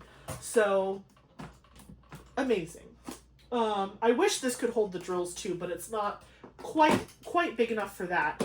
But like it looks so good. It holds 16. And then the one that I actually bought it today. The one I bought today, that's a 5x7 that I hope will hold these ones. That one holds 9. So I bought 2 because I have a lot of paint gems and a lot of pretty little gems. So I wanted 18. I have 16 slots here for mini dazzles. but I have 2 of these, so I really have 16 times 2, which I believe is 32. I have that many containers for mini dazzles, but I don't actually have 32 mini dazzles. I only have like, I don't know, like 12 mini dazzles. I was hoping that this would fit all of them. Now, what I considered doing was cutting these down to be 4x6 because there's so much white space here. Like, it doesn't need to be all that white space. You're not diamond painting that. I could cut this down to be 4x6, but to do that for every single one feels a little obnoxious. If the 5x7 containers that I bought from Amazon today do not fit these as they are, I will return them, and then I will cut these down to size to fit in there, because that just seems silly to like have to cut it down and have a storage that doesn't match the storage you already have. Do you know what I mean? Like, that just seems silly. So I did already cut myself a template. This is a template of what will fit inside of those things. So if I do have to cut them for a paint gem or Pretty Little Gem, I have my template ready to go. But this is like the cutest little thing, and it's so easy to travel with and whatever. This, what color is this? This is, oh, okay. Still, I tangented, and I was like, wait a minute, where am I? So I have that. As I said earlier in the video, I'm still waiting for my Traw bricks to show up. I bought a bunch of the Nami Traw bricks. That's the last storage that I need to start kitting up my 26 for 2026 canvases. I need to, part of what my other video is going to be that I was talking about earlier that's dedicated to the challenge, is I need to kind of mentally plan out which kits are going to go in which storage containers. And I'm sure, like, for example, I do have a Munimade that I'm going to be kitting up. Munimade sends their kits to you already kitted up in baggies. So I very well may just leave those in baggies and then just put the sticker labels on the bag so I know what symbol they are, and just leave it that like that, just so it doesn't gum up a different storage. But like the Elizabeth Ward trays, in an ideal situation, I have 1 tray per canvas. I know that is a lofty goal because some of the larger canvases have so many colors that it's near impossible to not have to use 2 Elizabeth Ward storages to kit up one project. But I'm going to do my best, because I do have, in addition to all those Elizabeth Ward trays that I have, I also have bottle storage. And the bottle storage, the biggest bottle storage I have is 420. So what I was thinking was, instead of doing like my larger projects in my Elizabeth Wards, I can put my medium to like medium large projects in there. And then my big canvases, I can probably put 2 big canvases in the 420. That way, like, they're in bottles and it plays itself out differently. But I have to pull everything out and look at it. So in order to pull everything out and look at it, though, the other task that I have to do is I have to kit things down. So like this, you can kind of see it. It's off screen a little bit, but I have right here my Diamond Art Club storage. I have 2 of these. One of them already has the Jaded Gem Shop canvas kitted up in it, so that one's taken forever, but pretty much that one's assigned. And this one had Star Spirit by Jamaica Murphy in it, and so I just finished that canvas. So I need to kit down this canvas. I have to still kit down the mini dazzles I did from March mini DP Madness, the event that we did in March. I also still have to kit down the dragons that I did in February. Basically, I've been completing projects this whole year and have kitted nothing down because I've just kept using new different storages, but I need to do it. I only save Diamond Art Club drills unless they're like really good enhancement drills. Then I will put them in this thing. If there's a company that has enhancement drills like charted in a canvas and I really like that drill, I will save the enhancements, but I will not keep, like, I will throw all of these drills away that are just like the regular drills, because these drills are not good to begin with, but there's no special drills charted in these minis. They're just like regular drills. So the regular drills, I'm only keeping Diamond Art Club, but enhancement drills I'll keep from any company. If it's Diamond Art Club, they go into my storage box that I have. If they're not Diamond Art Club, they go in this tower right here. So in that tower, I have Munimate, I have Distracted by Diamonds, I have other companies' enhancements and things like that. So yeah, that is specifically for other company enhancement drills. And then I also eventually I'm probably going to need to figure out how I want to store my DP with Sparklers baggies, because I don't have a ton. I really don't. I've only ordered from them once before, but the second time I placed an order was actually on Sunday, because if you watched my big like 46 kit unboxing video from last week, there was a canvas I unboxed, which was a National Hockey League logo for the Tampa Bay Lightning. And I really want to do that one soon, because we're in the playoffs right now for the Stanley Cup, and I want to do it. It's going to only take me a couple hours to finish it, because it's literally one color, and it's literally the Lightning logo with like a circle around it. That's all I'm diamond painting. It's a round drill project from Diamond Dots that I got off of Amazon like 2 years ago, that I haven't done yet, and I really want to do it. So, because my goal was always to do it during hockey season, but then hockey season would come and I would forget, and then it just goes round and round and round. So here we are. So I want to do it, but I thought it would be fun, instead of using like the regular like Diamond Dots drills that are not enhancement drills, I would order from DP with Sparklers a color match for the blue in the canvas, and then I would do the entire Lightning logo in special drills. So I ordered on Sunday 2 different colors of blue to try and see what that will look like. So I ordered, I think it's 2 different sets of sparklers that I ordered. But when you're ordering from DP with Sparklers, you can't just buy what you need. You also have to buy stuff that's just pretty. So I ordered a bunch of other enhancement drills that I have no plans for, but I just really wanted to have them in my stash because they were beautiful and like color shifty and pretty. So yeah, I know I'm the problem. I'm the problem. But yeah, so I ordered the enhancement drills I needed for my project and some extra fun ones for me. And those should come eventually. And yeah, that's pretty much it. So again, I'm hoping that by tomorrow I can film that video, as long as Eli lets me.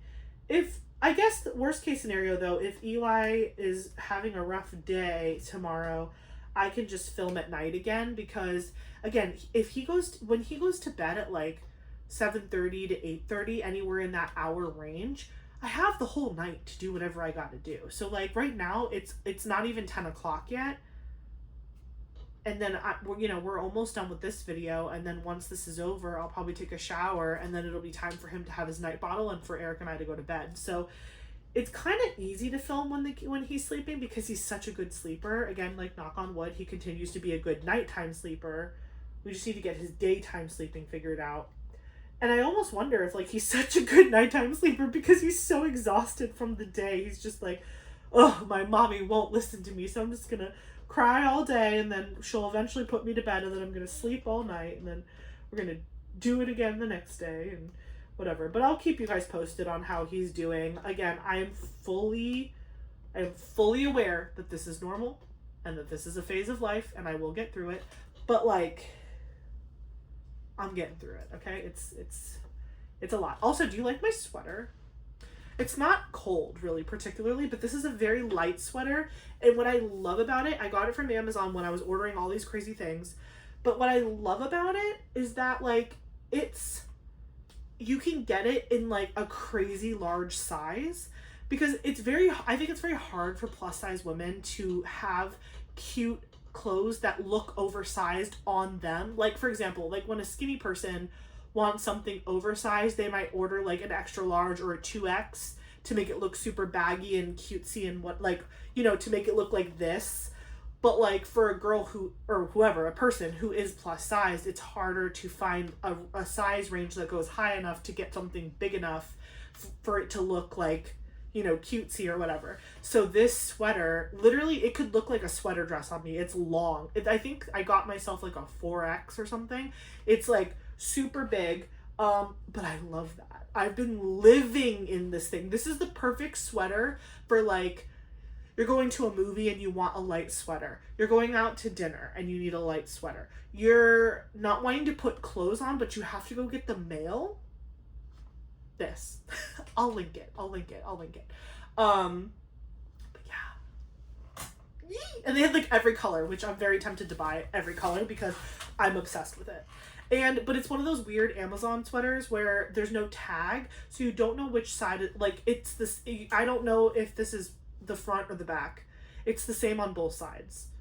But that kind of stresses me out. Like, I almost want to decide what the front and the back is and put like a little sticker or something, so I'm like, okay, this is the back. It's like a mental thing for me. I don't know what's wrong with me. But yeah, but this, I think it goes up to like 5 or 6X. So if you're a curvy girly or a curvy guy and you want like a big cozy sweater that makes you feel like small girl, I got you. I got the hookup. What am I doing? I'm still doing, every time I look down, I'm like, have I changed colors yet? No, I have not. What else was I gonna tell you? Yeah, so I'm planning on doing my picks tomorrow if I can. Loving the challenge idea. Still waiting on the storage, which we talked about. I talked about how I went live on Sunday with my channel members and we kind of figured some things out. Oh, something else kind of fun. Speaking of my channel members. So they've been asking a little bit, specifically my inner circle members, they've been kind of asking for some sort of like Facebook group or Discord channel or something related like to Messy Girl Crafts, like tied to Messy Girl Crafts, whatever.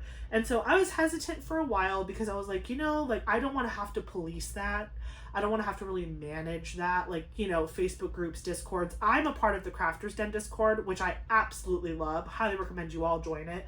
And it's just like an open Discord channel for crafters. It's mostly diamond painting, but any kind of craft is accepted in that Discord, and you can talk about all sorts of fun things and whatever. It's like a great community that exists already, and so I didn't really want to duplicate that. But then, it kind of dawned on me, sometimes people like the vibe of certain communities and kind of sub communities within like different channels, and it's like, if people really connect with me and other people who are subscribing to my channel, and like that, I'm a very positive person, and I'm not saying other people aren't. I'm just saying like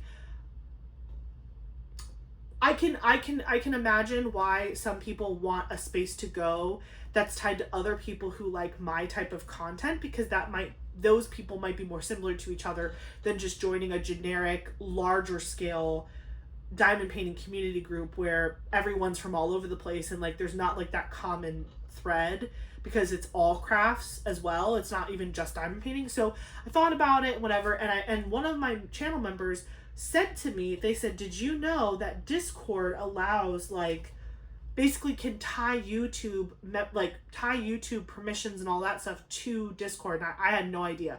So I went on a rabbit hole and I looked into it and whatever, and it's true. So basically, long story long, I'm thinking about potentially creating a Discord channel for Messy Girl Crafts. But like truly don't get too excited. It's not going to be something that's like this big thing that I promote and that I'm using all the time, and it's not about me. It's really not. It's something that I want to create for you guys. Like, if literally it has 3 people on it, that's fine. I hope those 3 people love it. If it has 100 people in it and everybody is using it and talking every day and posting their whips and their finishes and this and that and whatever, that's cool too. Like, I'm not doing it to like be like, I want to make this thing that's all about me and let's all talk about me and my channel. Like, I want to basically create a platform for people to connect and then kind of step away and just be part of the platform myself. Like, I want to engage too, just like everybody else, but I don't want to create something that's like, ooh, look at me, let's celebrate me. Like, I don't want it to be like that. And like, I'm not saying that other people that have like Discords or Facebook groups are doing that either. I'm just saying like, I personally felt weird a little bit about being like, let me just make a Facebook group or a Discord channel that had my name on it, because I don't want to be the topic, right? Like, you guys already come and watch my videos and support my channel all the time, which I'm so thankful for. Like, you do enough. I don't need you to give me lip service in a Discord channel. Do you know what or a Discord community, whatever. But I do recognize that there are some Discord communities out there that are not warm and fuzzy. I know of a few. And so if you're looking for a safe space to potentially connect with other diamond painters, it is going to be diamond painting specific. I'm not going to not let people post about other crafts, but like the main topic will be diamond painting. And if you just want to connect with other people, I'm still working on setting it up. So don't look in the description box for a link just yet. I'm still like playing with it, and I need somebody who's much better at Discord to like look at it before I publish it and start inviting people to it.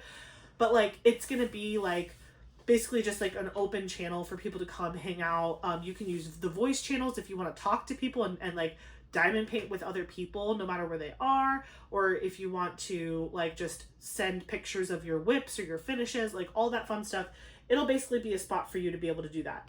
If you're like, I can't join one more group because I'll literally die, that's cool. That's cool. I didn't even want to make one originally, but like enough people have asked me for it that I feel like I need to make it for the people that want it, and the people who want it will make it what it needs to be. You know what I mean? But I'm not making it because I'm trying to. I'm trying to. What I'm trying to say is I'm not making it because I want it to be about me. I'm making it because I've had people ask me for it, and I want to give people the safe space to be able to like engage with others and make new friends and celebrate the hobby under my channel, which they already feel at home at. Does that make sense? I hope I'm making sense. But yeah, so stay tuned for that. I'll definitely drop an invite link once I'm able to kind of make sure it looks clean. Again, I'm not making it super complicated at all. I'm just gonna have a couple like text channels for people to like post pictures of like whips, finishes, and like general chat, and then I'll have voice channels for people who want to like hop on like either like a webcam and like whip together and work on their projects together, or people who want to just join just like a phone call, like voice channels, and just talk while they diamond paint with each other. All of those things are perfectly acceptable and fine. And so I'm gonna hopefully be able to create a space for people to do that. But again, like I myself am very much involved in other Discord channels for diamond painting, like the Crafter's Den, and will continue to engage in channels like that. So I'm not trying to be special and different. I'm just creating another option. I hope that makes sense. Thank you for coming to my TED Talk. Okay. We talked about me finishing Star Spirit. I'm definitely going to finish these minis before Friday, which is May 1st. I'm pretty sure Friday's May 1st.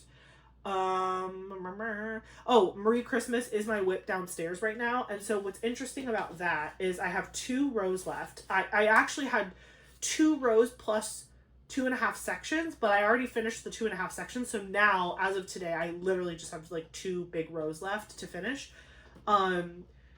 I definitely won't be getting that done before the end of April, but I'm really hoping that that is my May finish. Like, I really want my May finish to be Marie Christmas. I will have, once I finish the Blinkety Bites canvases, I'm going to be kitting up the next round of minis for my mini DP Madness bracket, because I'm still fully committed to finishing all of the options that I had for mini DP Madness. And again, my cat Kovu chose Madness, and he said, Mommy, I want you to finish all of them. So I'm going to do that. So the next round of minis that I kit up are definitely going to be the ones that were related to the food fight category. So I have technically 6, 12, 18. I have 18 more canvases before I'm officially done with my mini DP Madness pledge, if you will. So those are going to be my upstairs projects, and I'm only really going to work on those whenever I'm like editing upstairs or pumping or doing anything up here in the office. Downstairs at the dining room table, whenever I'm downstairs while Eli is napping or otherwise preoccupied, I will be working on Marie Christmas. And because May is not the Ivy Dollamore DP along this year, normally it's in May, but this year it's in June. I don't have an event for the month of May, which is kind of nice because May is pretty much going to be my kit up month. I am going to give myself the entire month of May to kit up all of my 26 projects, or however many, whatever, my projects for the 26 for 2026 challenge. Because when I go back to work in June, I think it's going to be a lot harder for me to like balance that and diamond painting and Eli and going back to work and everything. So I would really love for May to just be the sole focus is kitting up all of my big projects, placing drills. Like what I kind of my semi plan, half baked plan is to like kit it up and do a section.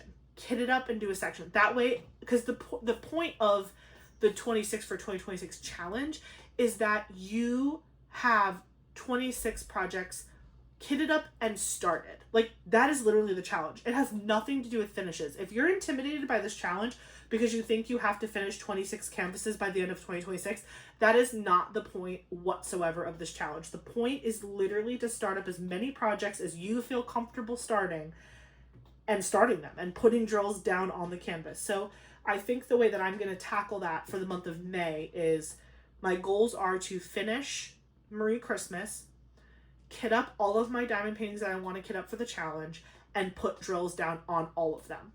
Like, do a section, big, small, it doesn't matter. Just do a section on every single one of them. So that way I can officially say that I have 26 WIPs. And then I will carry on into June, focusing on my Ivy Dolomore canvas, which I did pick. One of my 26 kits is going to be an Ivy Dolomore, of course. And so that will be kind of my main WIP. But if I can finagle it, I do also kind of hope to finish my mini dazzles in May as my upstairs project, because then I can have a new upstairs project that's small that my members will vote for while I'm working on my big Ivy canvas for the month of May in honor of the Ivy Dolomore event, which I'm co-hosting with Michaela from Michaela Renee and Kara, the principal diamond painter, or the principal painter. So that's kind of my goal for the next 2 months. The only thing that's kind of looming in the back of my mind that I'm not really sure how to tackle yet is I still am. I'm really hoping to work on and finish the Mother and Child Rosie Scribbles canvas before the end of July. Honestly, before the weekend after 4th of July, because in July, like mid-July, I think it's like in the teens, or no, I lied. It's the weekend before I go away for the diamond painting retreat, which is at the end of the month of July.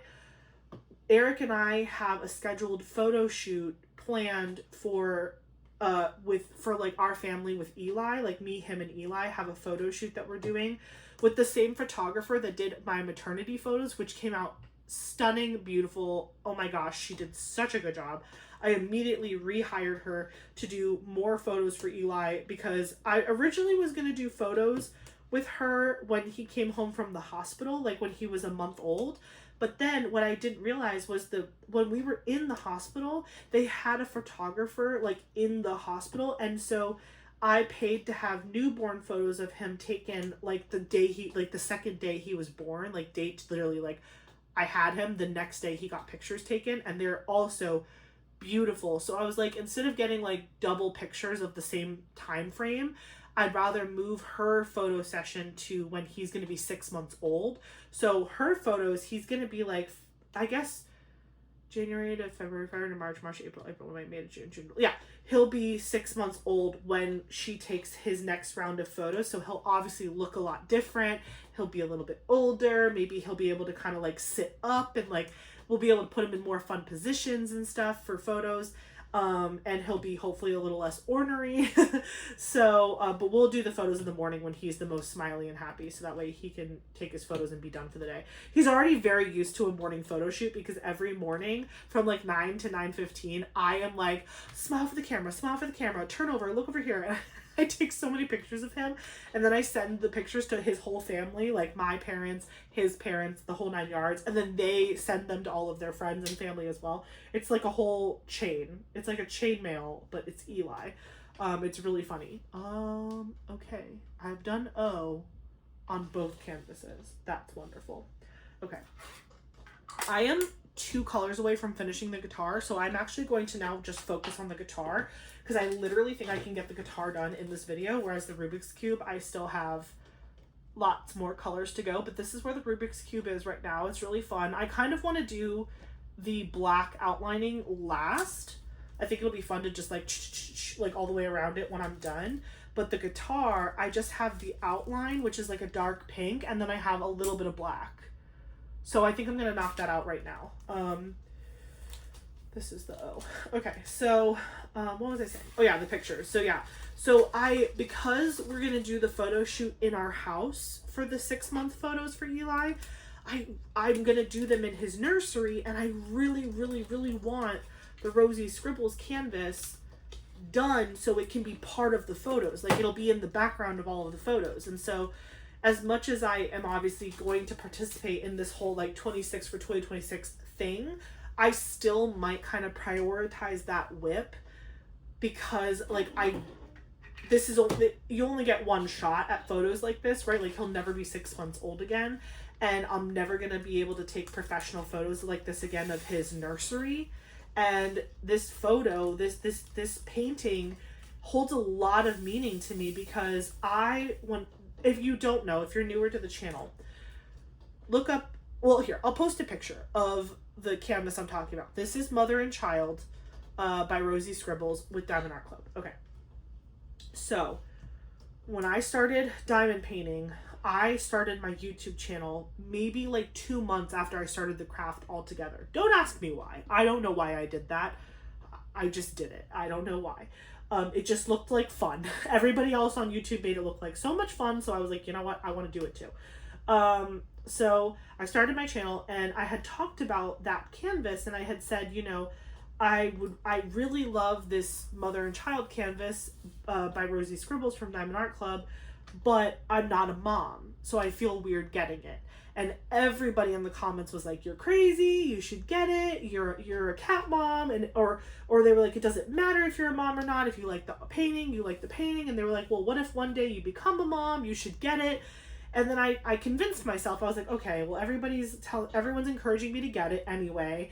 Plus, obviously in my heart of hearts, I wanted to be a mom more than anything in the whole world. I wanted to be a mom. And so I was like, you know what? I'm not going to cry. Ooh, I'm not going to cry. La, la, la. I was like, I'm going to buy this painting, and I will work on it when and if I become a mom. Like, that will be like a really special moment. I'm going to buy it. It's going to stay in my stash. I'm not a rainy day stash person, but I guess that's the one canvas you could call a rainy day, but it's not really rainy day. It's more of like a celebration canvas. Like, when I get to do this, when this thing happens, I will celebrate by doing this canvas. So I guess it's really not rainy day, but like, whatever. So I bought the canvas, I unboxed it on the channel, and I was like, you guys convinced me to buy it, this, that, and the other. I really hope I'm a mom one day.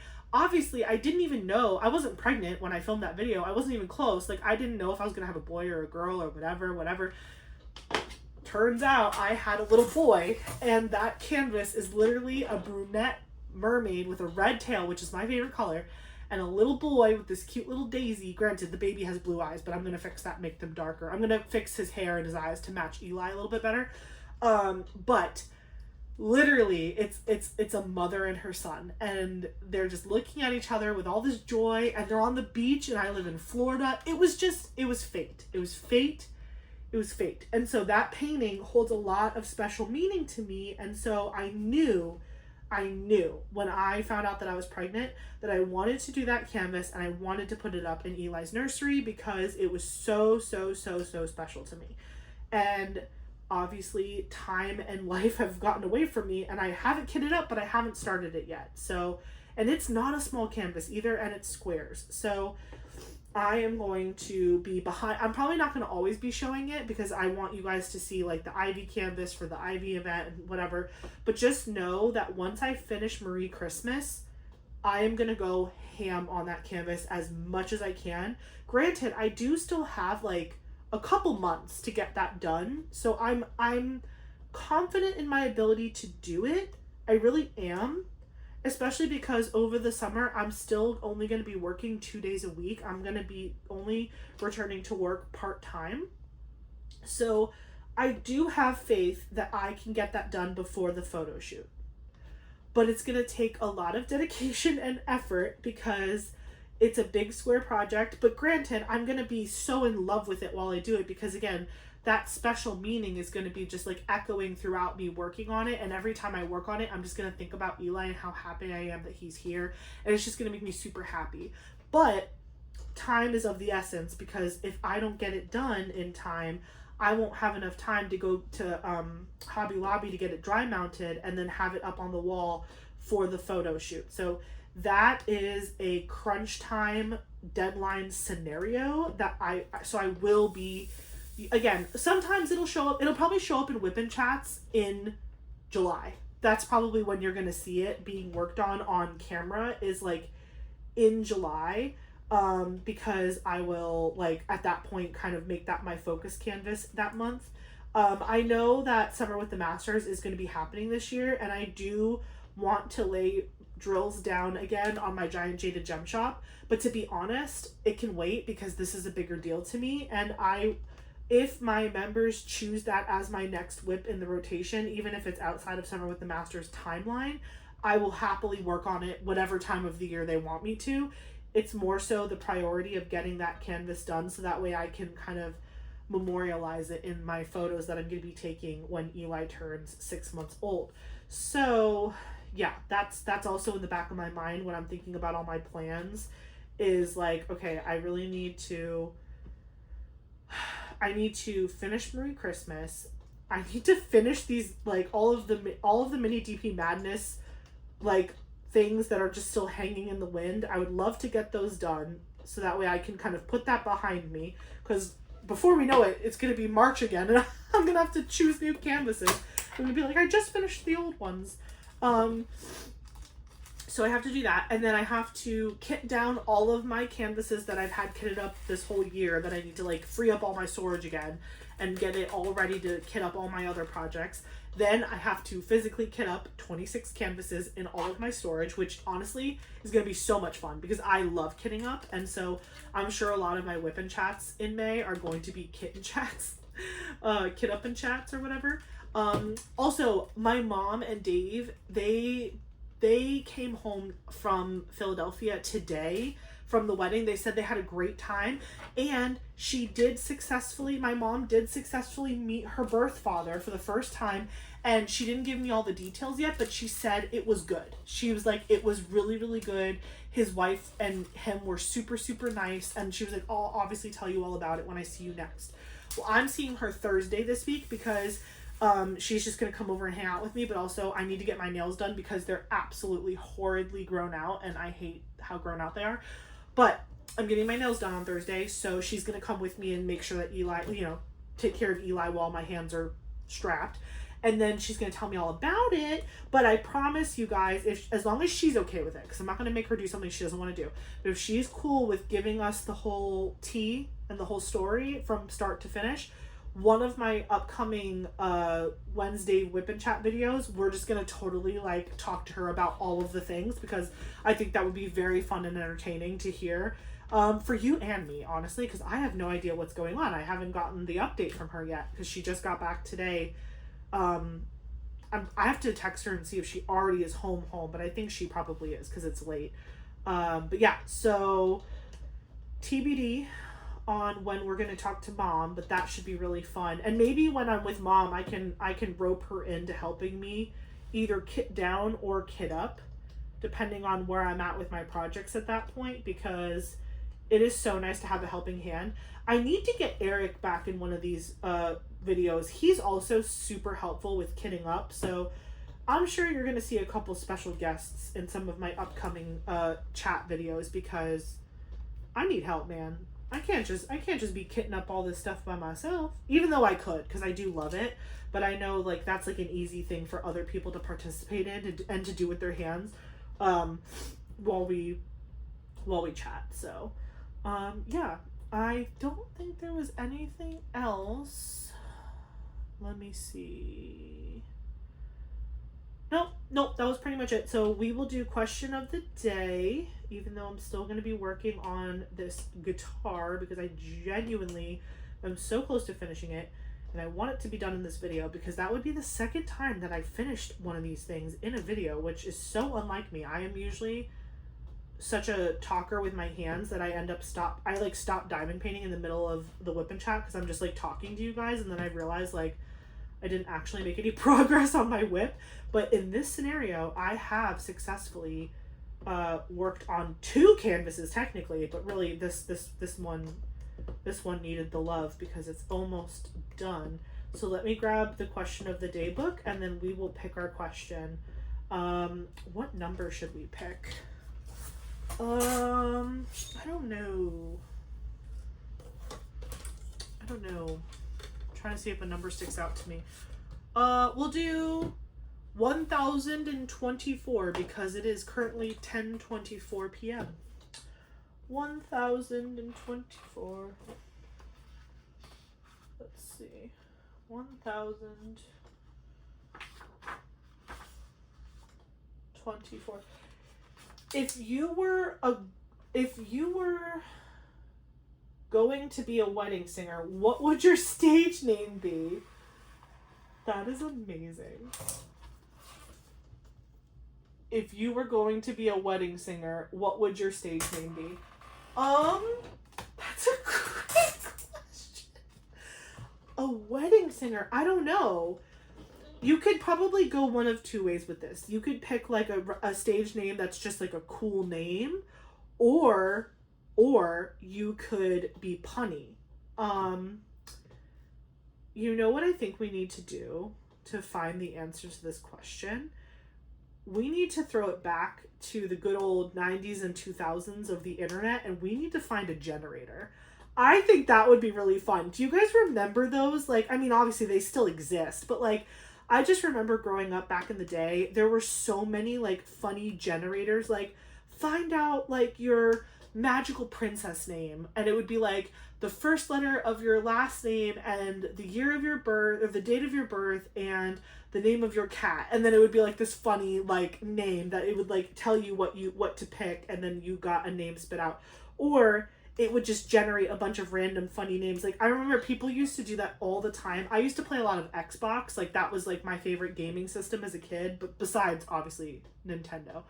But I played a lot of Xbox, mostly actually in college with Eric. And I remember we used to like look up name generators for like Xbox handles, and that was so funny. Like, it would come up with so many random things, and we would just die laughing, and we would just keep hitting the generate button over and over and over again just to see like what funniness it would spit out.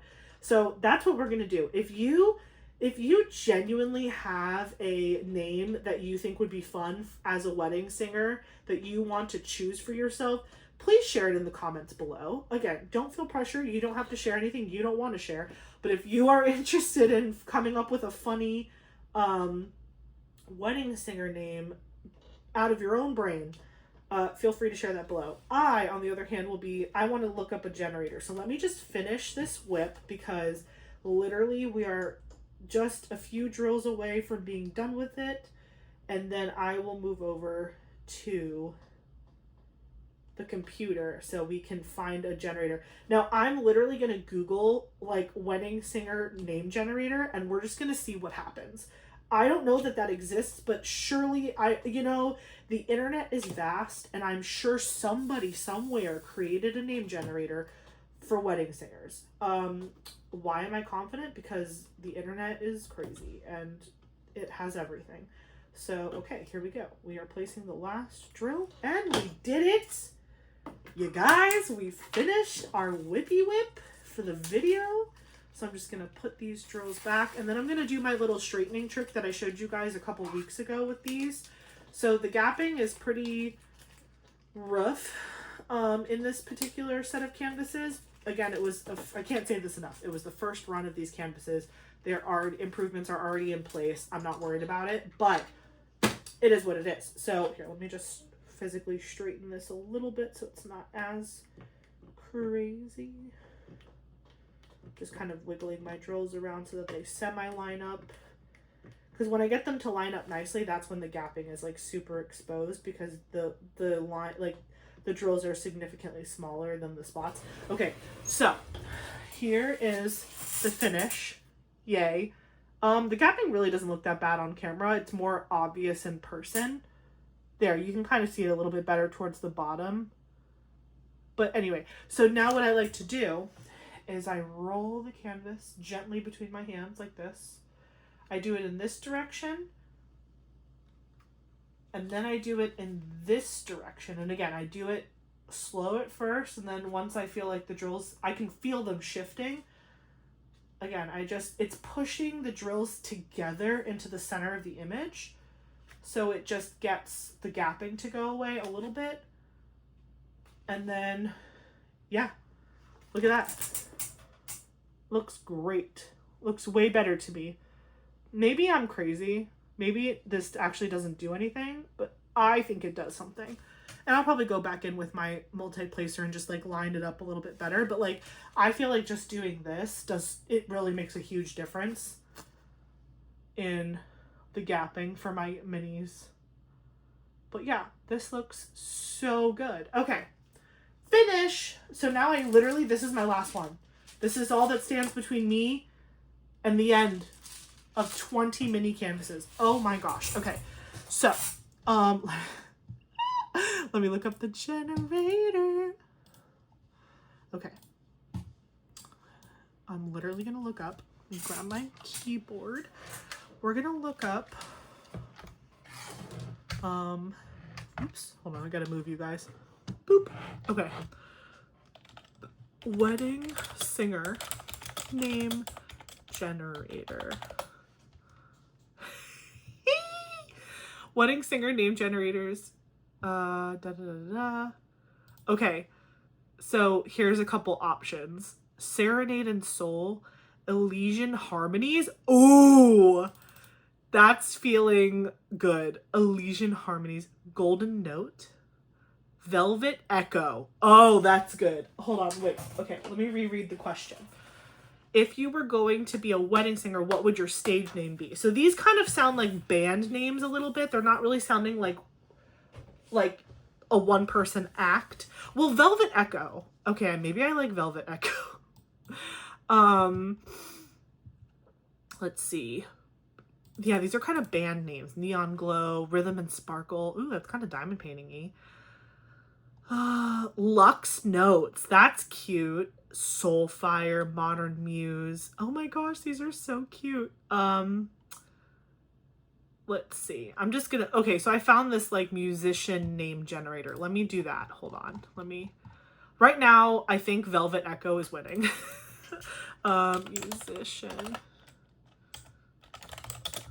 Okay. Okay. This is so funny. Okay. There's just so many like weird, it's like weird ones. It's like Legion, Shadow, Omen, Escape, Weird, Shade. You know what? We're going to ChatGPT. ChatGPT. Let's ask the question. Please create 10 punny stage names for a wedding singer. I'm going to say for a female wedding singer because I'm a female wedding singer. Let's see what we get. I'm excited.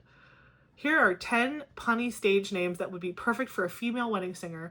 Romantic, funny, and memorable. Anita Weddy. Okay. Mary Melody. Okay, that's cute because Mary is spelled like Mary, like to get married. Elevate Love. It's like Elevate the Love. Okay, that's Cheeseball. Harmony Bliss. All right. Ivana Serenade. Cherished Day. Bella Ballad is funny. It's like I would probably do like Bella Badid. So it's like the other one, you know, Gigi Hadid, but it's Bella Badid. Ophelia Vows, interesting. Melody Matrimony, okay, that's on brand. Bridalin Song, that's a mouthful. Yeah, those are not as funny. I don't like the, okay, ChatGPT, you fail. You fail the test. I think I'm gonna go with the first one that I saw. I'm going with Velvet Echo. My name is Miss Velvet Echo. That's my stage name. Oh my gosh. Okay, so my name is Velvet, okay? That's my stage name. And the Echoes, that's the band. So it's Miss Velvet and the Echoes. I'm Miss Velvet and my Echoes are my band. That's my answer, and I love it. I low-key want to write that in here because how am I going to remember that? Well, I guess I have this video. I'm like, how am I going to remember that genius in case I ever become a wedding singer? And I need a name. Okay, so if you were going to be a wedding singer, what would your stage name be? I would be Miss Velvet and the Echoes. What would you be? Let me know. Use the internet if you have to, or if you're someone who's super punny on your own, use your own brain. I have a friend, his name is Casey. He is the king of the puns and dad jokes. It's like he's a professional. Like, he can come up with things on the fly, like the seat of his pants, and it's always so funny. But yeah, thank you guys so much for sticking with me today for this WIP and chat. I actually completed a canvas, which is so exciting. And I did make progress on my very last WIP for the Blinkety Bites 20 mini set. And that is very exciting. I'm probably going to finish this one tomorrow. Just so I can say it's done and I can move on to kitting up my other mini dazzles to finish out my mini DP Madness pledge, if you will. So let me know in the comments what's your wedding singer name, answer any of the other questions I asked, and just let me know what you're working on and what you're doing for the rest of the week. I'd love to hear from you. Don't forget to like, comment, and subscribe, and stick around if you want to see a pan over of Starfire by Jamushka or Jamaica Murphy from Diamond Art Club, because I did finish that last Friday as a WIP. Oh my gosh, sorry for the weird cut there. Literally, my phone died. I forgot that I didn't plug it in when I started that video, and my phone died, and then I had a panic attack because I thought that 2-hour WIP and chat didn't get saved because I didn't hit the stop button before my phone died, and thank God it saved. Thank you, Jesus. Baby 7-pound Jesus. Thank you for not deleting my WIP and chat off my phone. Anyways. Love you guys. Don't forget to like, comment, and subscribe. I will see you in the next one. Peace!